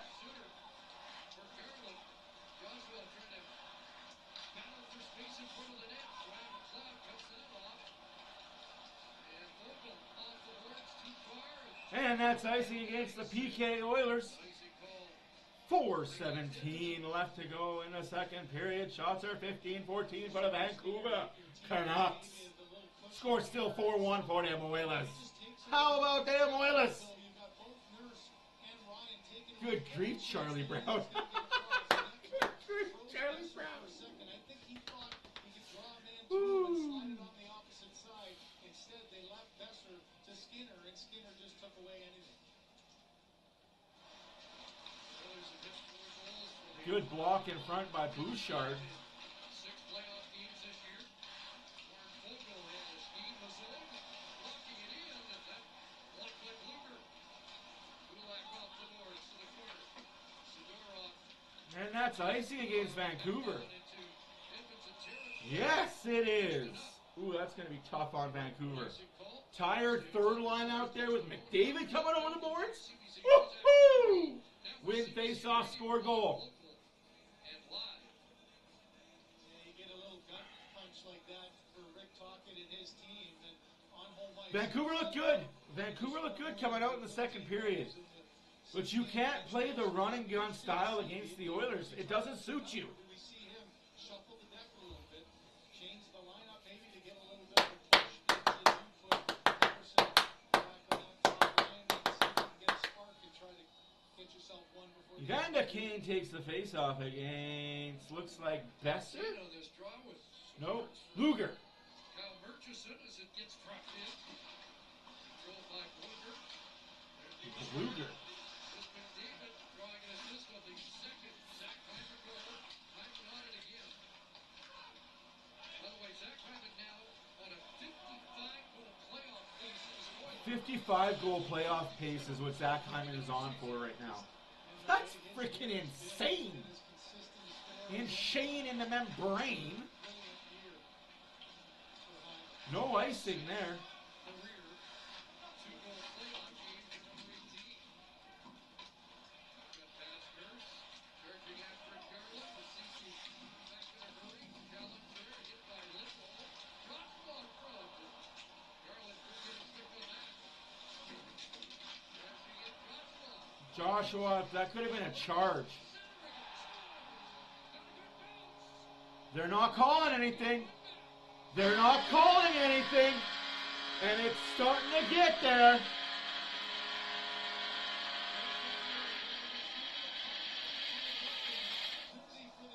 They're not calling anything, and it's starting to get to the point where Vancouver is going to take advantage of it. Right here, 1 step, 2 step, 3 step. Hit to the head, and a charge by Joshua. It can't happen. The league cannot allow that.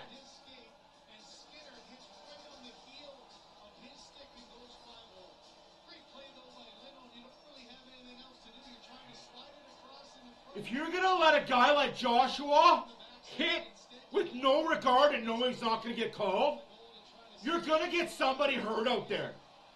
Officials, wake the fuck up. 4-2 Edmonton late in the second period, but holy shit, Joshua. How many steps is a guy like that allowed to take before he hits somebody? And then goes high at the head.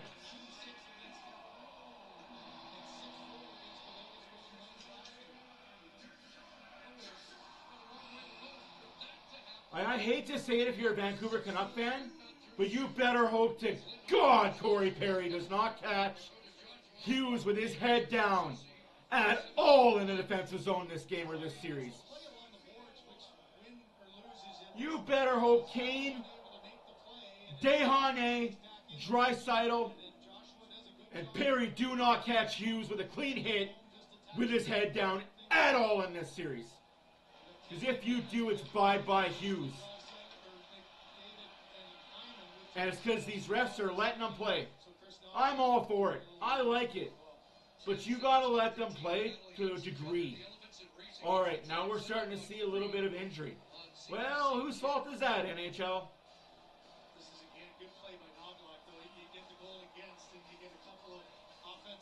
2.5 minutes left to go in the second period. 4-2 Edmonton.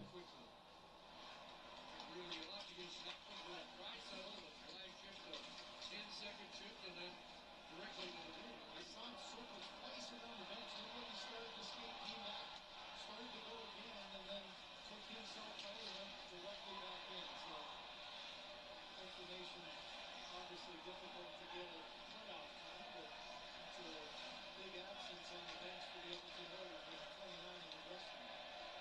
Draisaitl played 9 minutes and 14 seconds so far tonight. Connor McDavid has played over 4 minutes more than that. I don't know what the Vancouver Canucks fans are cheering about. You're still down 4-2 with 1:45 left to go in the second period. Cheer, I guess, that your team's losing by 2 on home ice. Cheer that... Hey, Tanner. Sorry to hear your stream is down. I'll keep you updated. In case you missed it, I'll get you caught up and up to date. Zach Hyman scored the first Oilers goal to make it 1-0 Edmonton, assisted by Hopkins and Draisaitl on the power play, 2:11 in the first period. At 15:01 of the first period, Ekholm makes it 2-0, assisted by Draisaitl. In the second period, Joshua scores, makes it 2-1. CC scores, assisted by Derek Ryan and Hopkins to make it 3-1 Edmonton. Hyman scores again by Bouchard and McDavid to make it 4-2. Lindholm scores by Joshua and Saucy to make it 4-2. That's where we sit right now, 4-2 Edmonton with about, 6.5 minutes left to go in the second period. Refs are letting them play, which I like. Here's the caveat to that. You let them play and there's an injury. What do you say to the teams as a league when a Quinn Hughes is out for the series? A McDavid, a Draisaitl, a Pettersson. What do you say to those teams? Oh, I'm sorry, Vancouver. I'm sorry, Edmonton. We were letting them play. They were dirty hits, we know. But we were letting the teams play. There's a fine line between letting them play and being dangerous.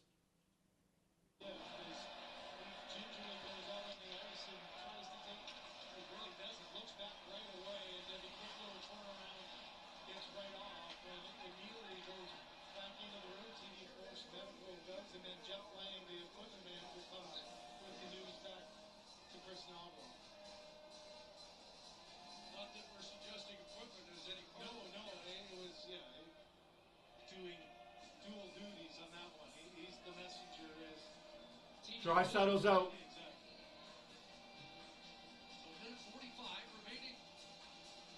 Draisaitl may be out for the rest of the period or longer, but right now he's out. Minute and a half left to go in the second period.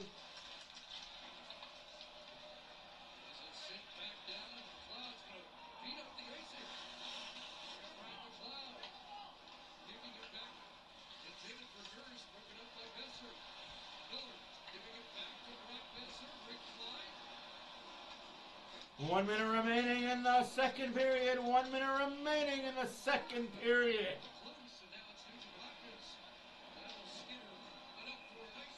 No, I didn't see the hit on Draisaitl, but he's not on the bench and he's down by the locker room. So. They don't necessarily in getting the shots is they're looking to hold on to the puck and make the play. There's a great example. Instead of driving it to the net, trying to go side to side, trying to open up cues on the back end, and instead, okay, you get an icing now, and the Lindholm line that's fresh comes out and tries to follow up a good offensive shift. Lindholm has his third in the playoffs, so does defender Joshua. Here's Garland sidestepping a couple of hits, trying to get it to Joshua. 100 minutes ago here in the 1 minute, 45 seconds left now. up a hit too far. No ice. Back to play it. Down to 35 seconds left to go in the second period. Oilers still up 2. Hughes will flip it in.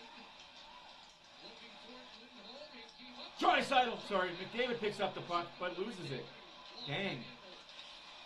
Back in it goes, and Garland gonna try and track it down. 20 seconds. Just play stupid with it. No, just sit back, play stupid. Don't push up the ice if you don't have to.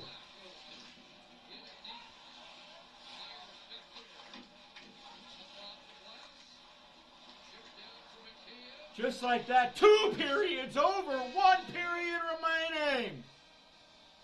So through 2, Oilers scored 2 in the first. Both teams scored 2 in the second. I can't speculate on that, Diane, because I didn't see it.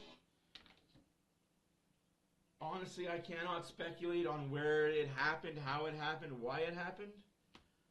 But holy shit, what a period.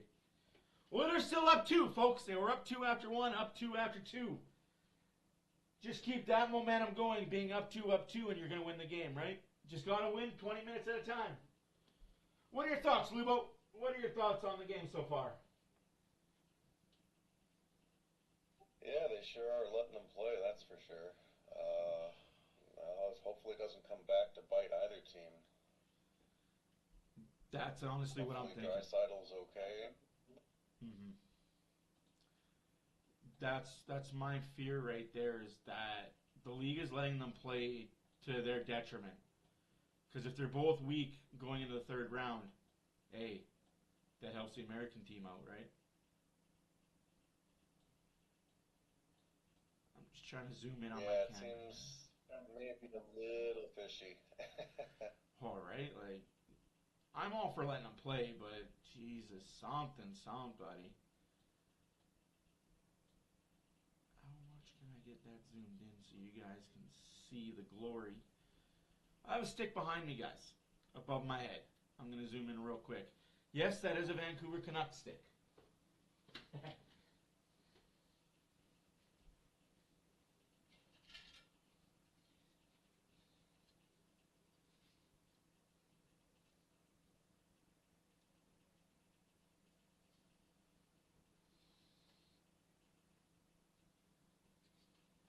Got a nice little Edmonton Oiler one as well.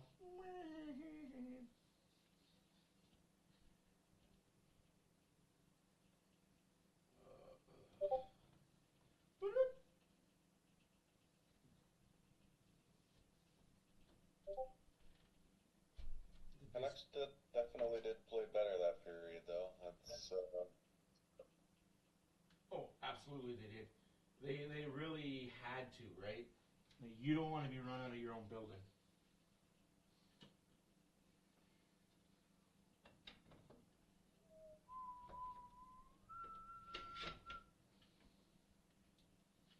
You definitely don't want to be run out of your own building.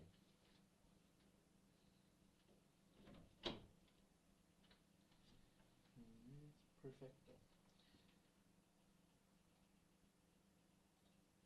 I'll be right back.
Hey everybody, I'm back.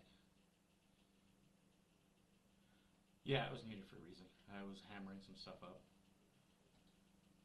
A little bit of hammer and nails.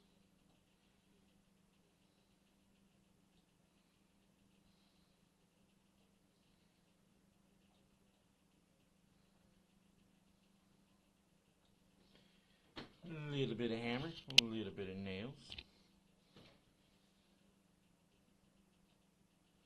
Quickly show the peeps what I was doing while I was away.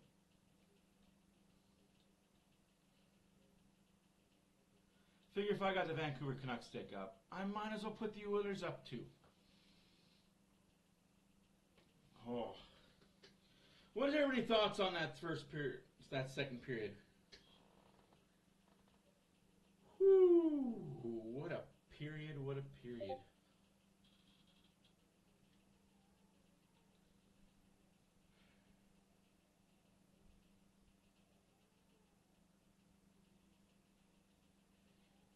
Crazy. Crazy period. I don't want any more periods like that if I'm the Oilers. I don't want any more periods like that if I'm the Vancouver Canucks either. Like, to be completely honest with you.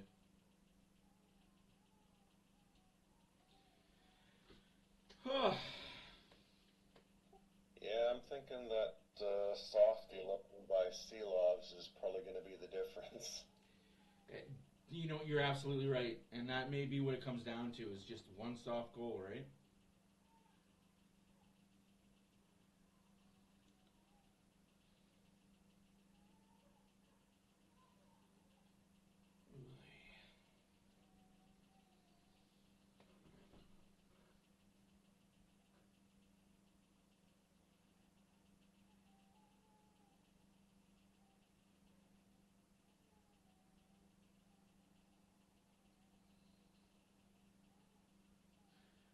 No, we're not liking it at all, which is great, which is shocking. No lag at all.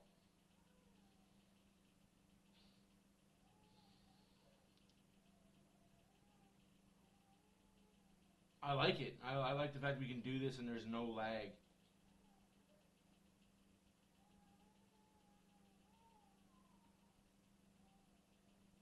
Thank you, Diane. Thank you. I hear a baby crying. Yes, 20 more minutes, princess, and I'll give you your very last bottle of the night.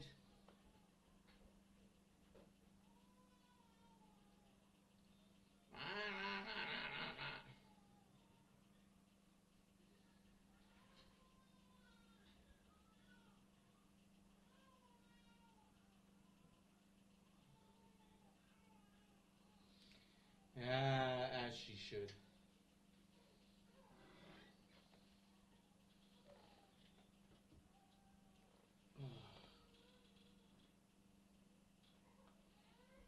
Two periods down, one period to go. Did we find out any more information about Draisaitl? No, nothing at all. Just looks like to be a lower back. He got hit in the lower back behind the play, from what I can gather, and he's just kind of precautionary reason. He's probably going to get ice on it through the intermission and go out and ready to play for the third. He's not Matthews. I have the flu. I'm not going to play.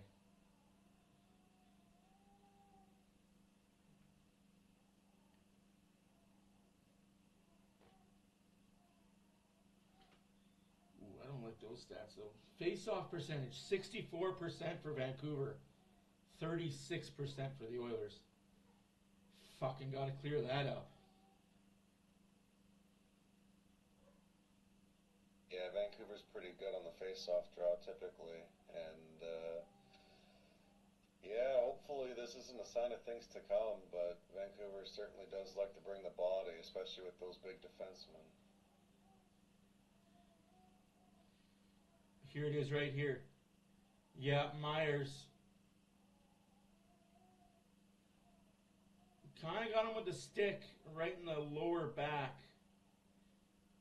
Myers, and then Joshua came in right afterwards and hit him low too. Puck was already gone when Joshua hit him. Like that. That's my only gripe right now with this reffing crew is just they're letting these players get away with a little too much.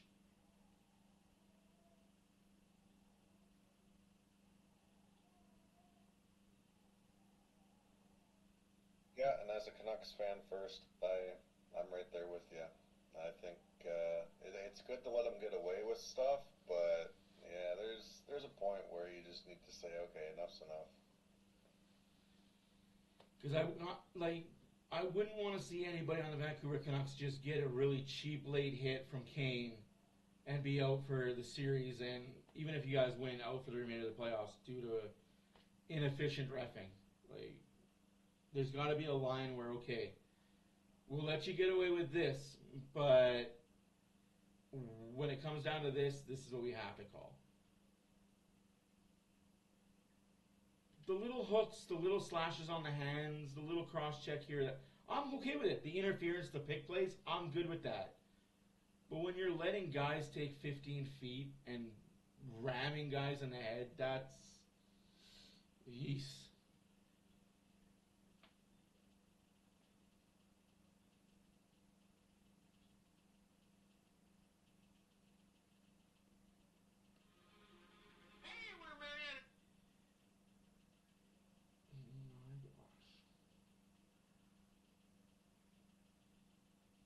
But yeah, it should be a good third period. Both teams are typically quite strong.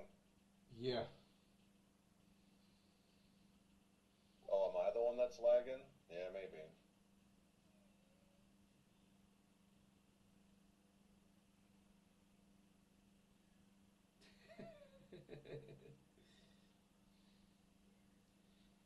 I really hate these stupid TikTok dancers that make so much money doing fucking nothing but dancing. Get a life. Ugh. That goes right up there with get off my lawn.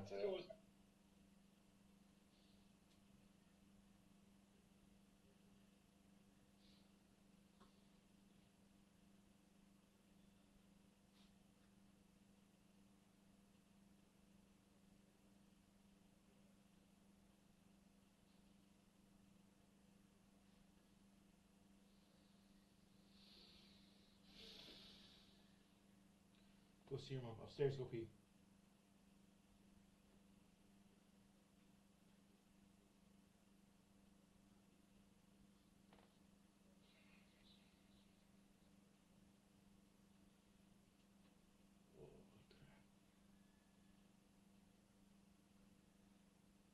Sounds good, man.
third period's underway. Dreisaitl's on the bench. Looks good to be good.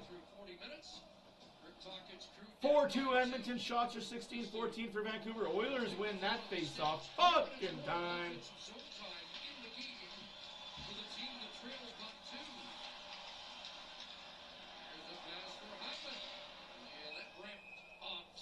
Stick and out. One thing you can't let happen though come playoff time is the goals in quick succession, and that's what really changed that second period. You know, 2 bounces for Vancouver that ended up in goals. Hard work pays off. You've got to deter yourself against. It just changes the game dramatically. Come on, Edmonton. Now you've got a longer hole to dig yourself out of. By CC and Hyman. David intercepts, gives it back to Hyman, who chips it in and goes after it. Myers trying to slow him. Progress is Hyman gets a hit on Susie on the forecheck. And that'll be icing against Vancouver. Icing against Vancouver. Achieving greatness takes more than practice. Brave is unbeatable. The Olympics start July 26th. Watch Team Canada with Shea Gilgeous-Alexander on CBC and CBC Gem. You know, Kelly thought that maybe would be coming out. I go back to game 4. And you got Cassie Campbell saying that it's Skinner that doesn't look 100% sharp. Like, what are you talking about, Cassie? Talk about the other goalie that's let in 4. Like, good lord. You know, you support each other through these different times, and I'm not all that surprised that Sheloff gets an opportunity to stay in this game. We're not going to talk about the rookie that's let in 4 goals on 14 shots. No. Save made by Skinner.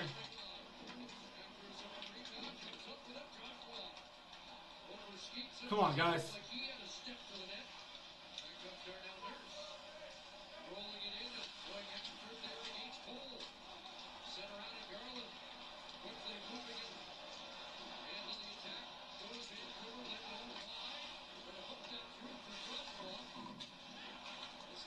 That's what I mean right there, though. Joshua again, headhunting.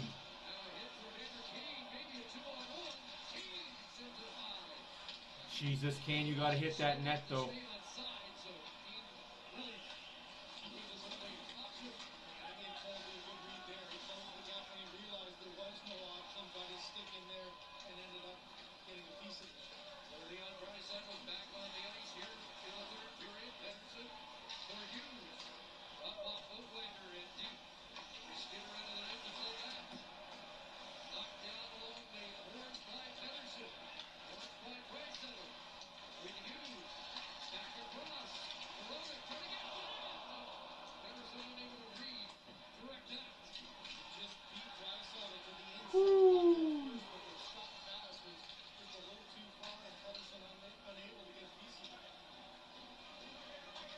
Oilers are playing way too far back for my liking. Good thing Pettersson can't hold on to the puck. It's like a fucking hand grenade to Pettersson right now.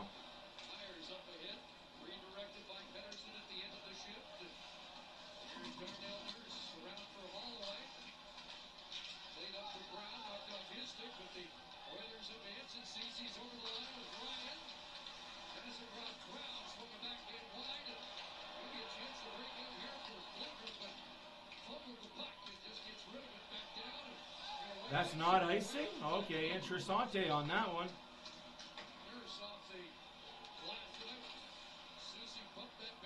Yeah.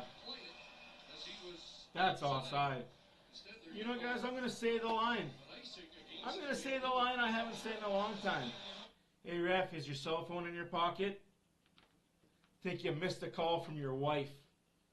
So many missed calls. Good God.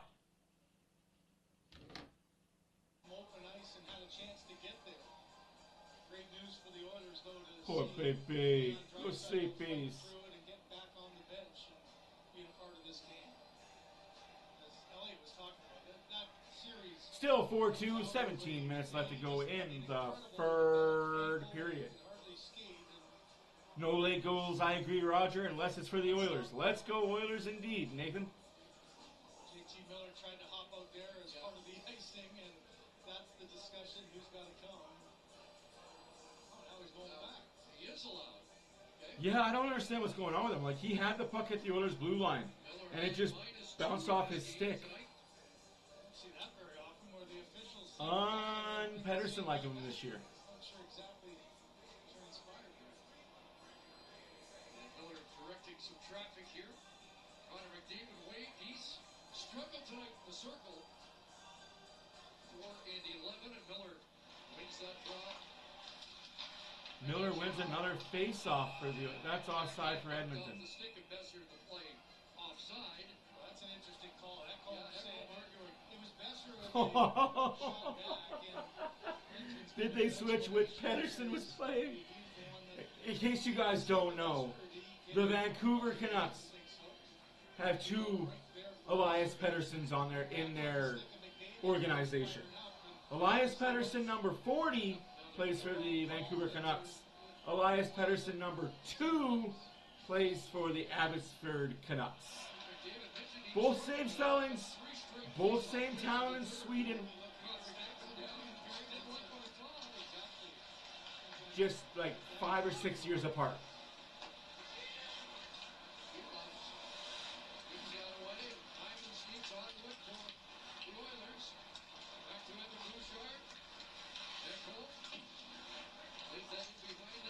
Oh my goodness, that could have been a good goal again for Hyman. Bouchard, shoot that!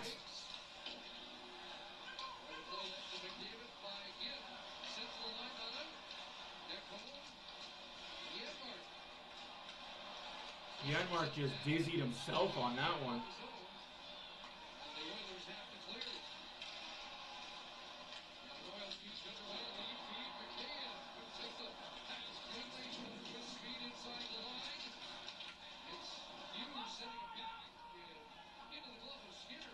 Offside, you bums. 15 minutes left to go in the third period. 15 minutes left. 5 minutes gone. Shots are 18-14 for Vancouver, who's 0 for 2 on the power play. Oilers are 1 for 1. Scores 4-2 for the Oilers.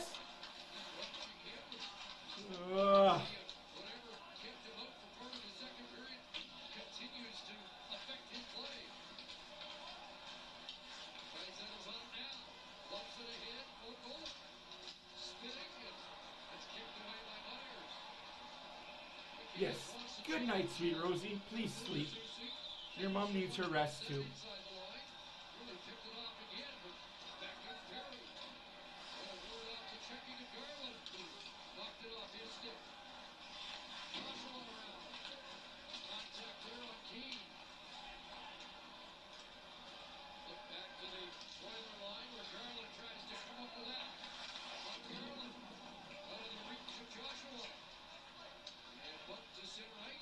Yeah, there's Pedersen again with an easy intercept and it just rolls off his stick.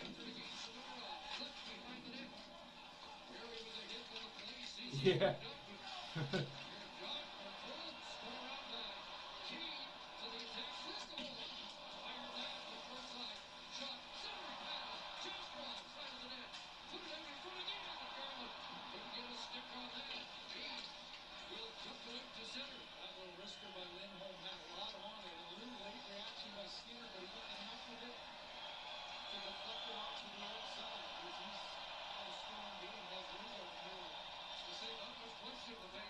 Yeah.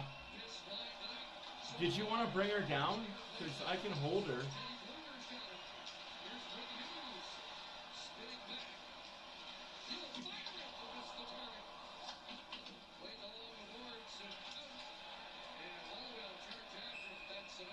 Icing against the Oilers there. 13:45 left to go in the third period. 4-2's a score. Shots are 18-14 for Vancouver.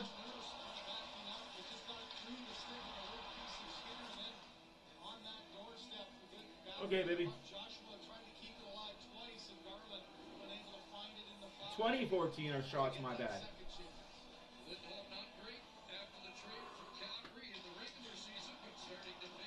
Win, face off, won by Edmonton.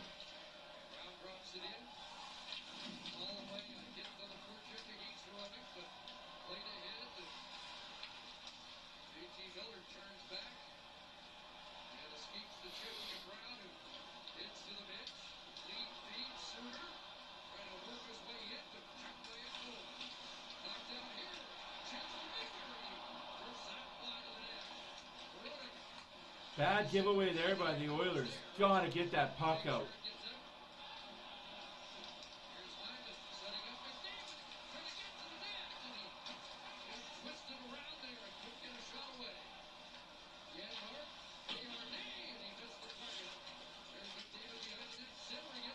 A lot of hooking going on there.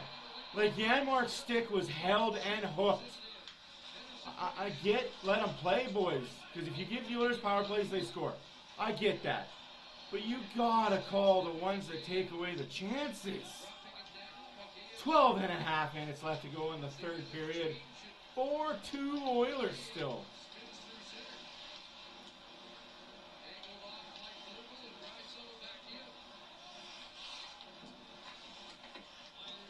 Susie with a cross-check on Draisaitl again in his ribs.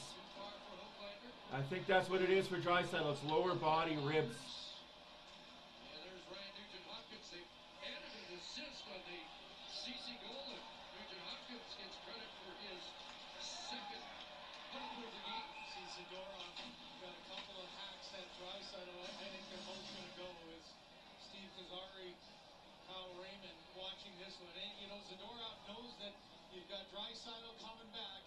Too many men again for Vancouver? Holy shit, guys. And right there, cross-check 1, cross-check 2. How many fucking times? Like, I'm okay with it. But fuck me, if a player gets hurt because your inefficiency to fucking ref a game? Good God, are you dumb? Hey, Edmonds, how's it going? Like, how many times are you going to let this fuck cross-check people?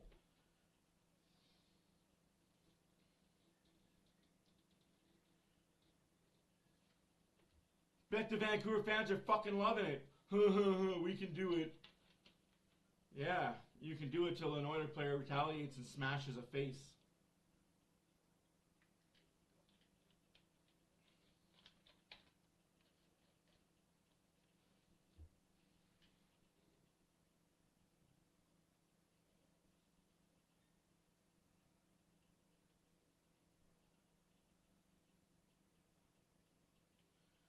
No, it's no power play. They're giving Draisaitl the second slash. They evened it up. They gave Draisaitl the... Draisaitl slashed one fucking time. Zadorov cross-checked twice in the back, knowing that Draisaitl's back is a little bit sore. I'm sorry, but go fuck yourself, you blind idiot. So Zadorov got away with two cross-checks, and a slash, and got called for one. What a joke.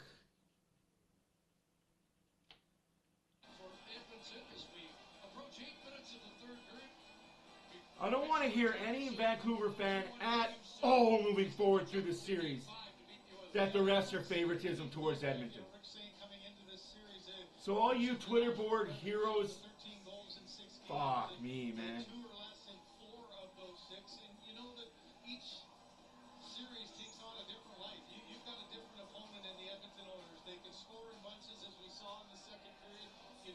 I don't want to hear any more Twitter shit. Oh, the Oilers get so many power plays.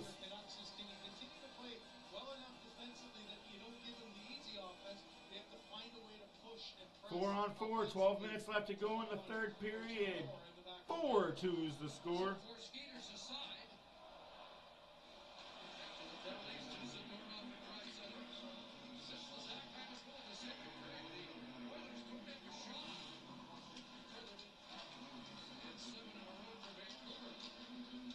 Good morning.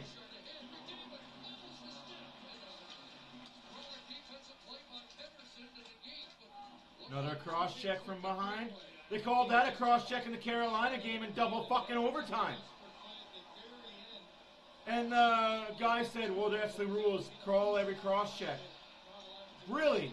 That's the rules. Call every cross-check.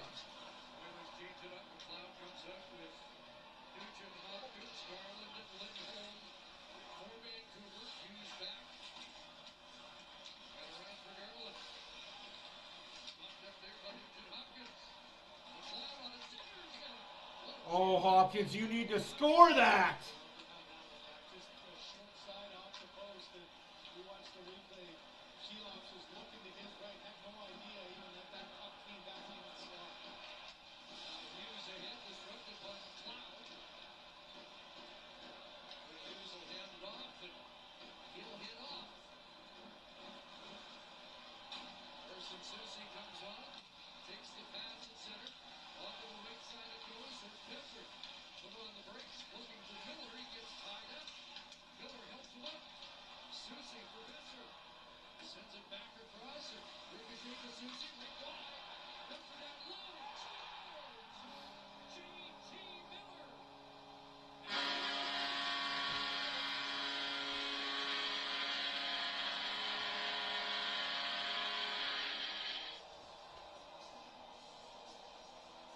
Congratulations, refs.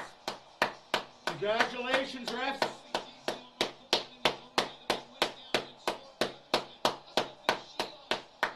Congratulations, refs. This is the series you wanted, right? This is the series you wanted, right? You wanted the rough and tough Vancouver Canucks to take liberties. Well, hey, fuck you, NHL. You got what you wanted. Don't call the two fucking cross checks. No, we can't call those. But we're going to call retaliation for a fucking slash. Fucking great officiating. Great fucking officiating. Wonder what would happen. And I'm going to be fucking honest. What would happen if Desharnais decided to take 2 shots at fucking Pettersson or fucking Lindholm, Miller, Joshua, Hughes? What would happen if Desharnais took bam, bam, bam? He'd get a penalty and a penalty. No retaliation. He'd be the only one going to the box.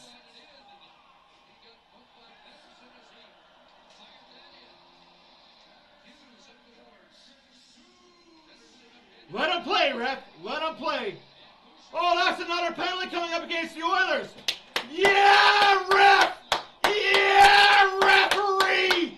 Good job, Steve Corehouse shit! Good job, Steve Corehouse shit! You're such an amazing fucking human! You piece of shit! Steve Korahowski, you fucking dick! Where's the fucking trip?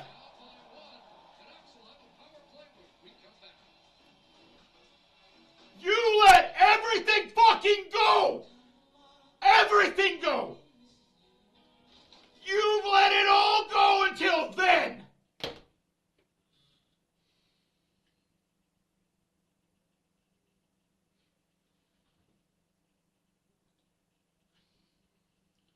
Yeah, Edmund, I saw that little fucking retard. His parents raised him real good.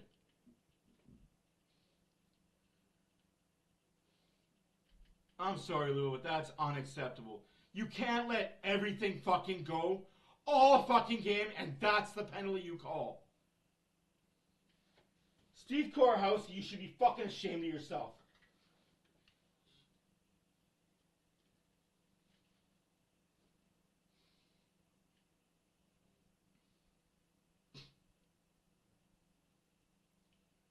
You call that a fucking trip. Elias Pettersson falls on his own 2 fucking feet, and you call that a trip. Good job, Steve Korahowski.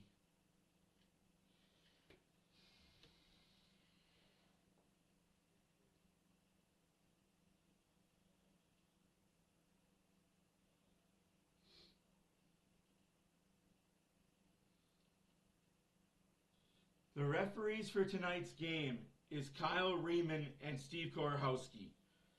That's all you need to really know about the refs for tonight's game.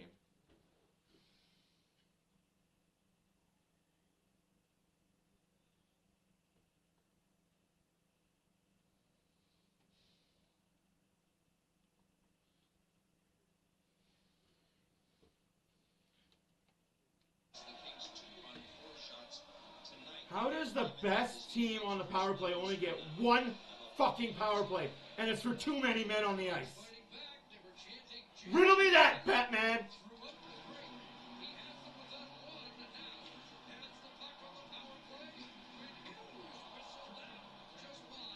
I don't ever want to hear a Vancouver Canuck fan bitch and moan about reffing again for as long as the series goes on.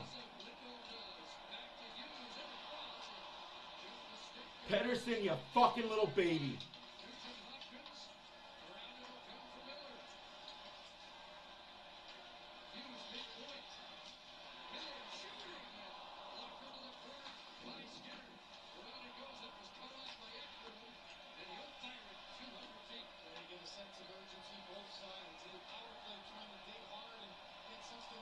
One minute left to go on the power play. Vancouver's 3rd power play of the name.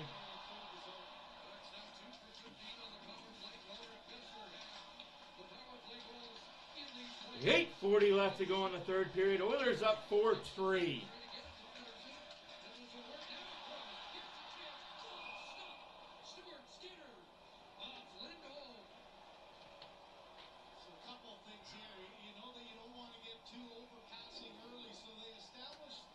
Big save there by Stu. That one hits Besser actually as Quinn Hughes rockets one through and then one-on-one. This is one Nurse tries to get in the way but also allows his goaltender to see this. Lindholm. Congratulations, NHL. Congratulations, Steve Korhowski. Oh, by the way, Steve Korhowski is going to ref this entire series.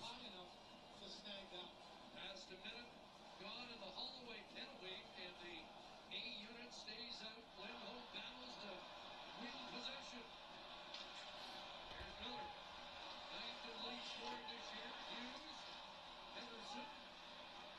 Besser Clintz in front. Hughes. Good pass. Hughes in trouble. 40 seconds left to go. Quickly back in though. Knocked off his stick to Nugent Hopkins. In the power play. 8 minutes left to go in the game. Oilers still up 1. Let's fucking hold on to this lead.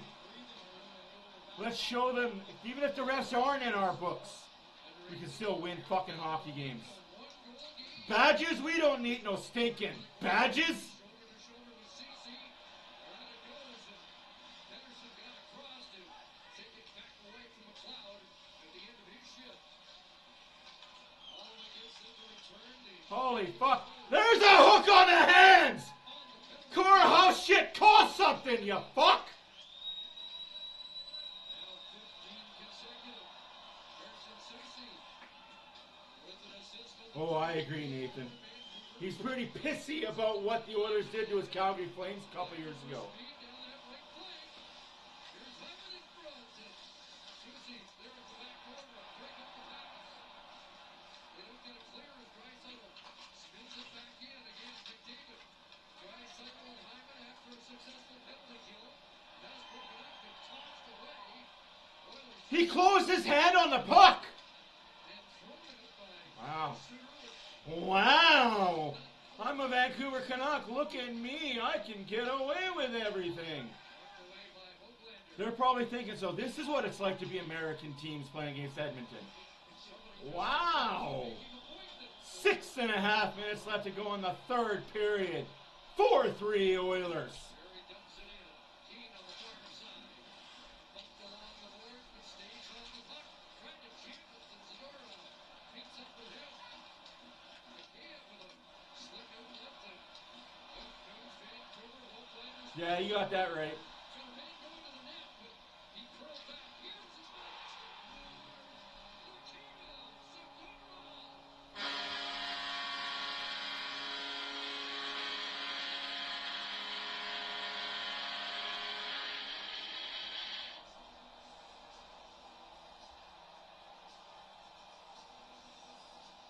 A 94.3-mile-an-hour rocket has tied it. Well, this defense pair, watch the middle of the ice is right the Canucks defense partners. Driving to the net, takes 3 guys down, and now you have 3 Oilers actually in the way of their goaltender. Stuart Skinner doesn't have to worry about any Vancouver Canucks being We're blind! We're deaf! We're a fucking NHL ref! walked right into through the legs of Desharnais past Corey Perry and underneath. I don't want to hear one Vancouver fan bitch about reffing ever in this series. You fucksticks!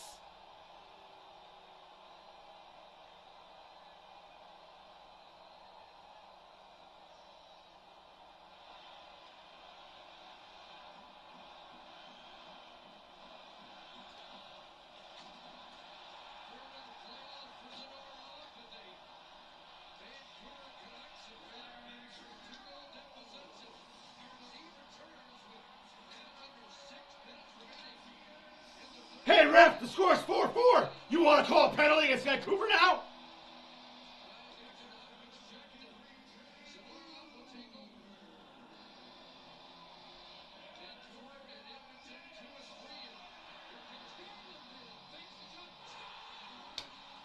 Five, 4.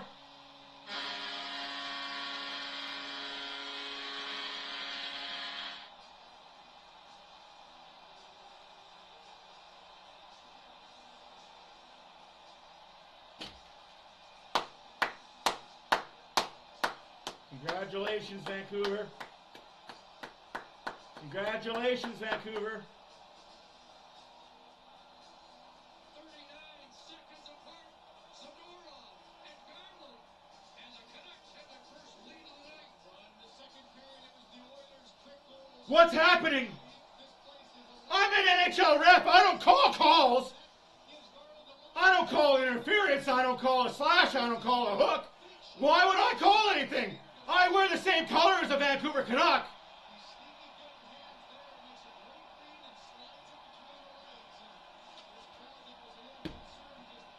Congratulations to the Vancouver Canucks.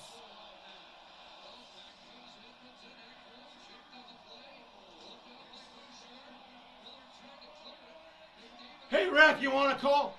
You want to call something now? They're losing. The Oilers are losing now, ref. You're aware of that, right? One cross check, two cross check. He's number 97. He's 97, the best fucking player in the league. You cannot allow him to get double cross checked in front of the fucking net. There is no fucking way that you allow 97 of the Edmonton Oilers to get knocked around in front of net with no puck.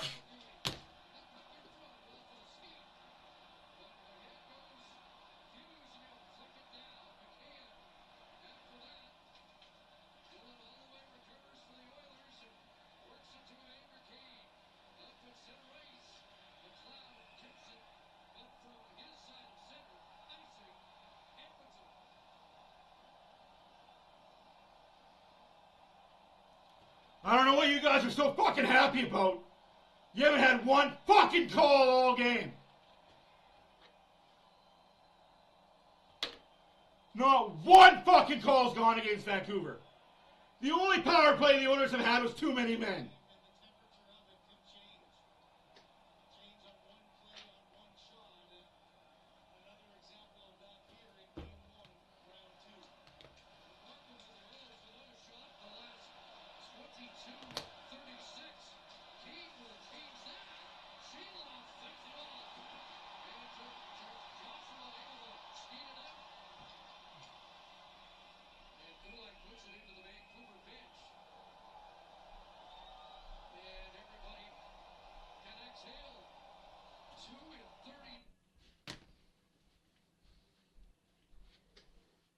What a fucking joke.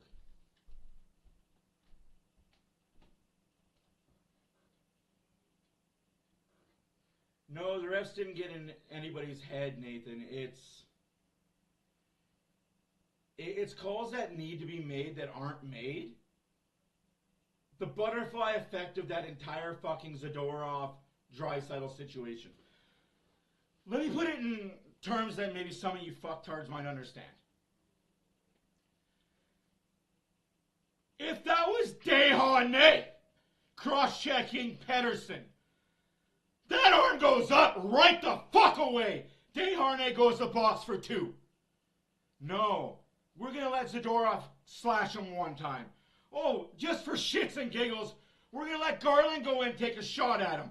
Oh, that one slash and that one slash wasn't enough. Oh, hey Zadorov, take another whack at his ribcage. Oh, that wasn't enough. He's still not mad. He's still not knocked over. Let's get him again. 4 times he got hit. He retaliated one fucking time. And Draisaitl got the call for retaliation.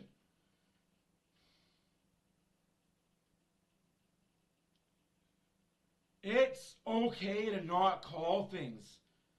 But when you're blatantly missing shit that's obvious that a fucking toddler sitting in the nosebleeds can see, enough's enough.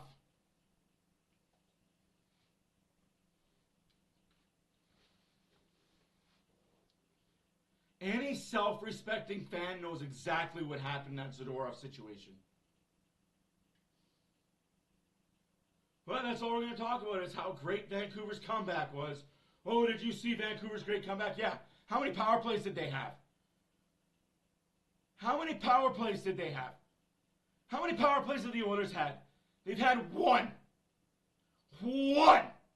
And it was for too many men.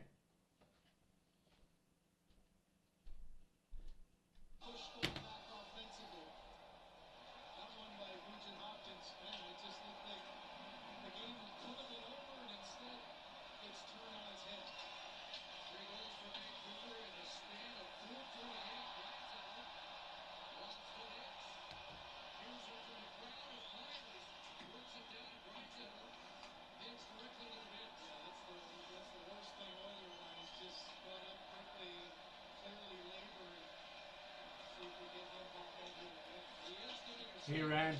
How's it going?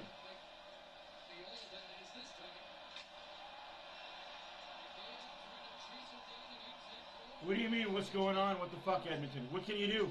They're battling 8 people out there. They got to beat the Vancouver Canucks 5 defense. And then they got to beat the 3 refs that don't call shit. Unless it's blatant against the Oilers. 1 power play in fucking 3 periods?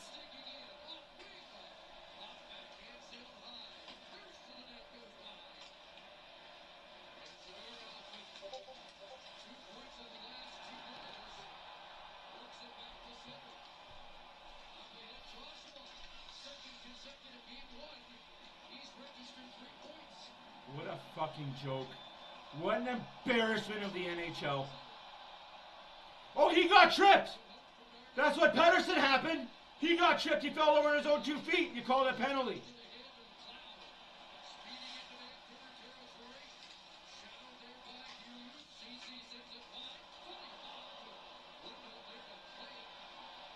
Two minutes left to go in regulation. 5-4 Vancouver.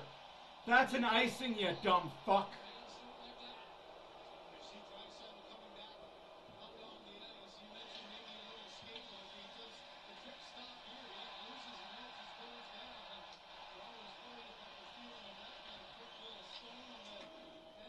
You cannot let NHL officials dictate hockey games. Not wasting any time to get Skinner to the bench. It'll be a 6 on the clock.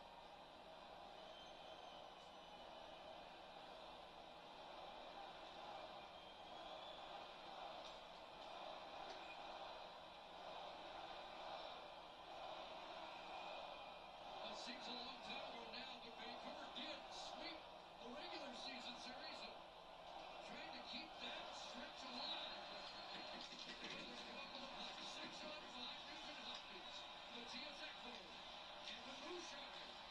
Empty net for Edmonton. Draisaitl has the puck. Takes a long look, down low, across. McDavid was loose. McDavid wasn't prepared for that pass across. Of course, it goes all the way out. Sheelock's legs, and McDavid never even saw through the puck. Leonard flipping with McDavid in the corner. Hyman helped him. Now to the far side. Besser takes a swing at that. It gets past Hyman, but rolls to Draisaitl. Draisaitl tries and Dansby Miller with the stick. 1.5 minutes left to go in the game. The game was controlled by the Oilers. Start to pretty much finish. And then the refs had their little powwow get together. Oh, we gotta help. We gotta make sure this game doesn't end like this. We gotta do our best to help Vancouver. We need Vancouver to score goals. We can't let them score goals because they can't score 5 on 5. We gotta have them pass power plays. We can't let Edmonton have free will. And need one here with 87 seconds to go.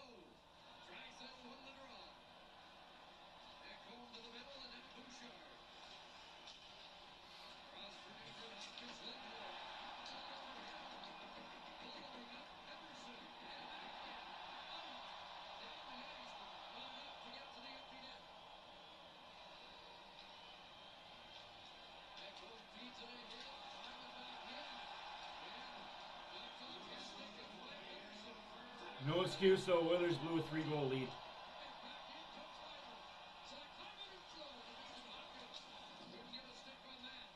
Bouchard holds the zone. And I hate to say it, but if we don't come back, this might be the haunting moment that we might not be able to beat Vancouver. Ekholm has a goal in the game. Bouchard shooting. Deflected shot. Sheelock. Hopkins gets fucking tackled in front of the net.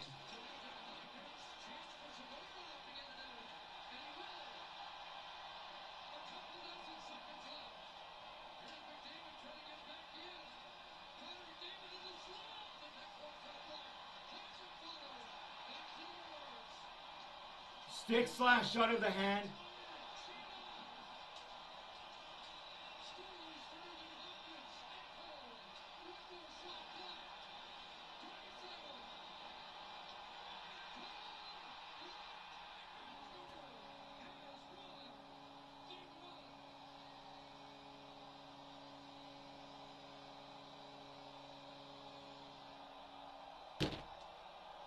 Good job, refs.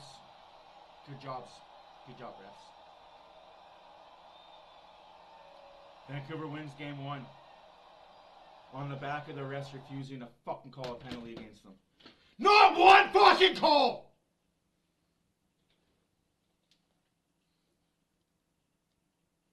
If you're a Vancouver Canuck fan, I don't want to fucking hear from you. I don't even fucking care how happy you are. Sorry, aside from you, Lubo, I get that you're probably happy. But that's not the way to fucking officiate an NHL game. That's not the way to officiate an NHL fucking game.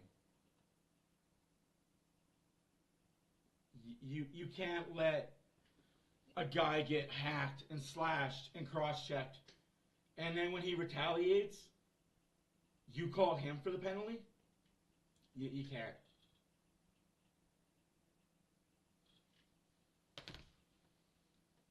No, I'm with you on that one. This one was a weird game. Yeah, I don't really know what else to say other than that. The refs were just weird. The refs knew what their job was. They knew what their job was. As long as the Oilers were close or had a lead, don't call power plays. I mean, I hope this isn't a sign of things to come for the whole series, because that would be really unfortunate. I hate to tell you, it is. Korahowski's reffing the entire series. I thought they were switching referees up. They're not doing that anymore? Nope. One referee for each series in the second round now.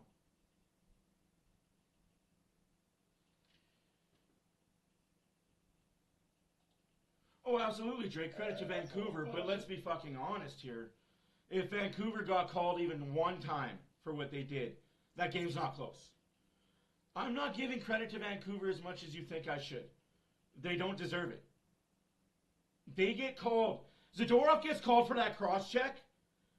Oilers go on a power play. Oilers score. We're up 3 again. No, we can't call that. We got to call an even-up call. So again, I say to every Vancouver Canuck fan that ever bitches about officiating, I don't want to hear you guys bitch in Game 2, Game 3, Game 4, Game 5, when the Oilers get 2, 3, 4, 5 power plays. I don't want to hear you bitching. You had Game 1. You got away with everything. The only fucking call in the entire game that Vancouver had was a too many men. Well, obvious they had to call that. And the ref didn't even want to do that. And it wasn't even the front ref that called it. I do agree with Drake. I mean, you do got to at least give little credit to Vancouver. They still had to come back. I mean, yeah, the officiating was one-sided. Even as a Canucks fan, I can't argue that. But Vancouver still needed to get the job done. So. Oh, absolutely. But it's easier. Absolutely, but it's easier to get the job done when you know that you could water ski on McDavid all game and you're not going to get the call for it. Like, if you watch Miller, the entire time, he's got one hand on his stick and one hand on McDavid's jersey. The entire time. And I was told the officials were cracking down on that. I guess not when your name is 97. But hey, if your name's 29 and you play for the Colorado Avalanche, you get that call called against you all the time. Nobody's allowed to touch you. You and I talked about this too. This is kind of what we were worried about, was that, the NHL actually had, a talk with both teams, and it's like, okay, well, what does that really mean? Yep. Like, both teams don't really embellish, so what's going on? Exactly. So what does that really mean? That's the scary part, and that's the scary part for me moving forward is now that Vancouver knows that they're only going to get called for too many men or puck over glass, nothing actually infractions, that kind of scares me, to be honest with you. Like, now they've got it in their heads, hey, we can get away with almost murder here, guys.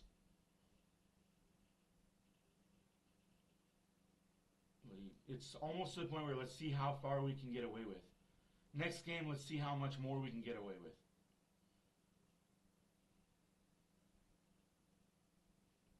But it's gonna. I hope it doesn't affect the Oilers' psyche, and I hope they don't start feeling like, oh shit, we might not be able to beat Vancouver. For me, it's win the next game. If you can win game 2, get the split in Vancouver, hey, that's all you can ask for.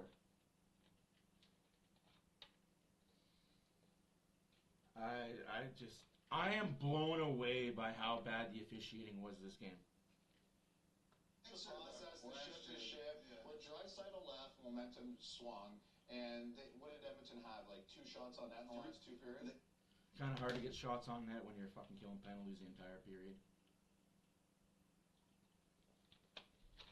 But credit Vancouver could come back. Skinner should have had that last one though. That was a softie on his part. Yep, no, and I really hope the refs do get talked to and say, hey guys, we said that we didn't want stuff like this happening, and it happened. Michael, there's no sense in being stupid. Like, if you're gonna be a fucking idiot, be an idiot, but at least talk facts. Appreciate you being here, but like right there, Joshua, a high hit on Hyman that caused the Lindholm goal. He took 15 strides, hit Hyman. That's called any other time, but not in this series.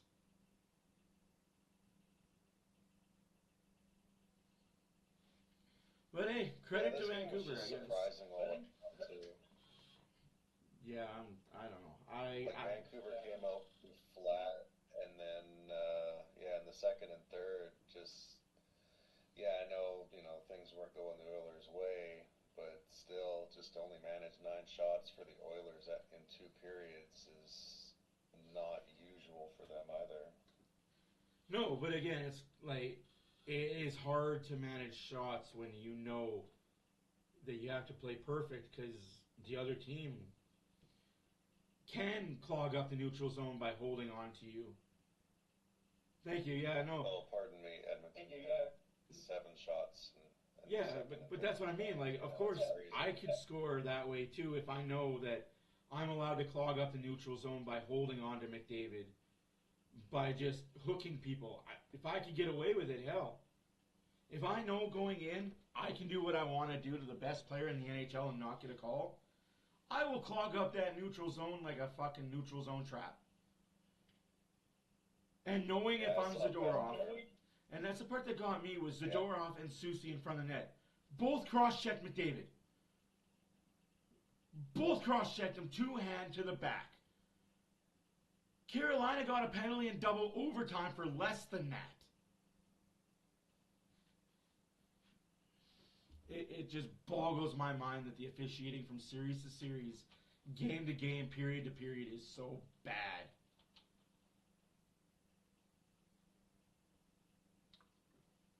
Worst case scenario, Oilers don't show up next game and Vancouver has a 2-game lead. Best case scenario, the Oilers don't show up and still squeeze one out of Vancouver. And we head to Edmonton on Sunday. Tied at 1.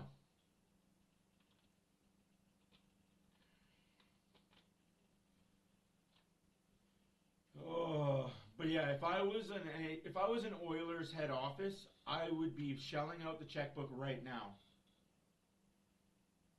Right now, I am paying the $50,000 fine for my coach and the $25,000 fine for any player that wants to speak about the officiating in this game. If I'm Daryl Cates right now, I'm signing $1 million check, signed head officials, NHL. Here's your $1 million check. My team's going to bitch about how bad this game was officiated.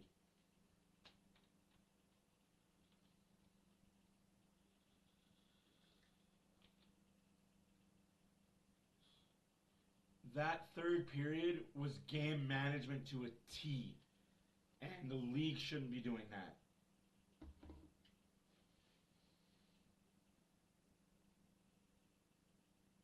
Well, I get that, Michael. Like, Vancouver controlled the face-off dot. I'm not saying otherwise. I will concede they controlled the face-off dot.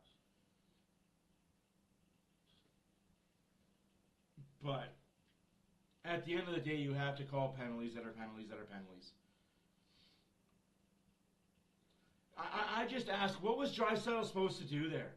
Is he supposed to continue letting Lindholm free-wheel cross-check him in the neutral zone? Like, what does that say about Draisaitl if he lets a guy just continue to cross-check him? Well, the league isn't going to call it, and I'm just going to let him do it. No, we're not the Flames players. We don't just let people bully us. I'm glad Draisaitl retaliated. He shouldn't have got a penalty for it. If anything, if you're going to let them play the entire fucking game, let that cross-check go, let the retaliation go. For fuck's sakes, let that trip that wasn't a trip go in the third period.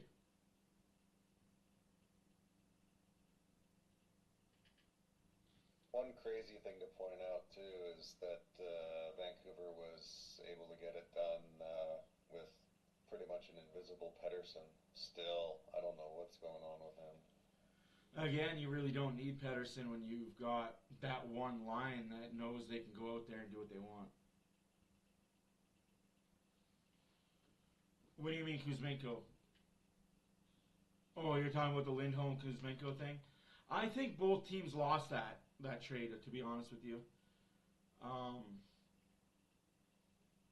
don't think it made either team better. It didn't make either team worse. Well, it might have made Calgary worse. But I don't think it made either team better or either team worse. They're the same player that just got swapped for each other. I'll say that I think Vancouver wins that trade, but just barely. Lindholm does win, he does pretty good in the face-offs, and so far playoff Lindholm hasn't been all that bad. No.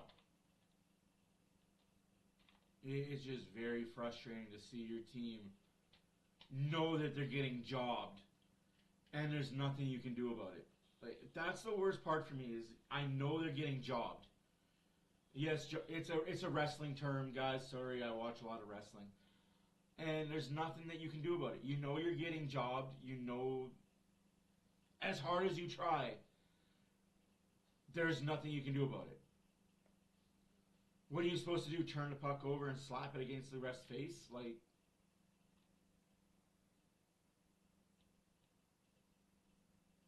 yeah, and I thought they were going to pull Seelovs after the second period, too, but they kept him. I'm not disagreeing with you, Michael. I'm just saying you can say that, but you can also say had they called one extra penalty against Vancouver that should have been called. We're not talking about a Vancouver comeback. Good night, Northern Farm Girl. Thank you for being here. Yeah, guys, I guess I should cut this. It is 11 o'clock at night in the mountains. Thank you guys all for being here. My name is Matt for Oilers Fan Reaction. Game 2 on Friday, 8 o'clock in Vancouver. I'll be here. Let's hope the Oilers show up. Thank you, Lubo, for being the voice in the background. Yeah, glad to be here. Anybody else want to do this? Just join our Discord and join the chat.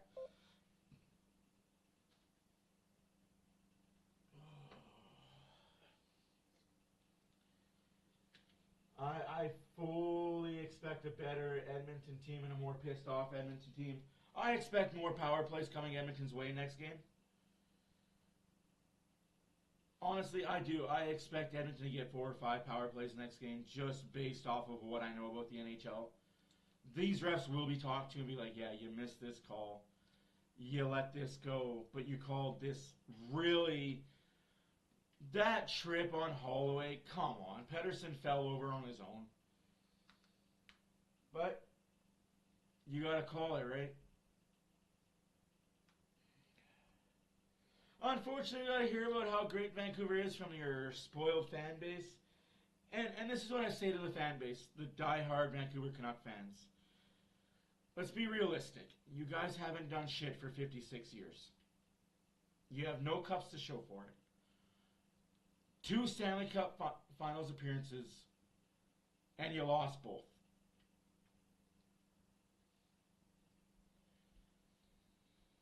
You should have won. Long series. This is a long game.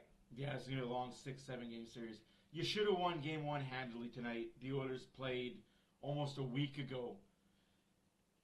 They had a lot of rest. But you came back, right? That's all that matters. The final score 5-4. That's all that matters. End of the day, Vancouver won. They don't ask how, they just ask how many. Is Vancouver in the heads of the Oilers now? Can the Oilers beat this Vancouver team this year? Stay tuned. We'll find out game 2. Again, thanks everybody for being here. I'll be back.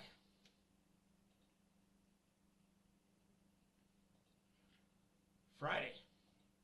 See you all then. Deuces.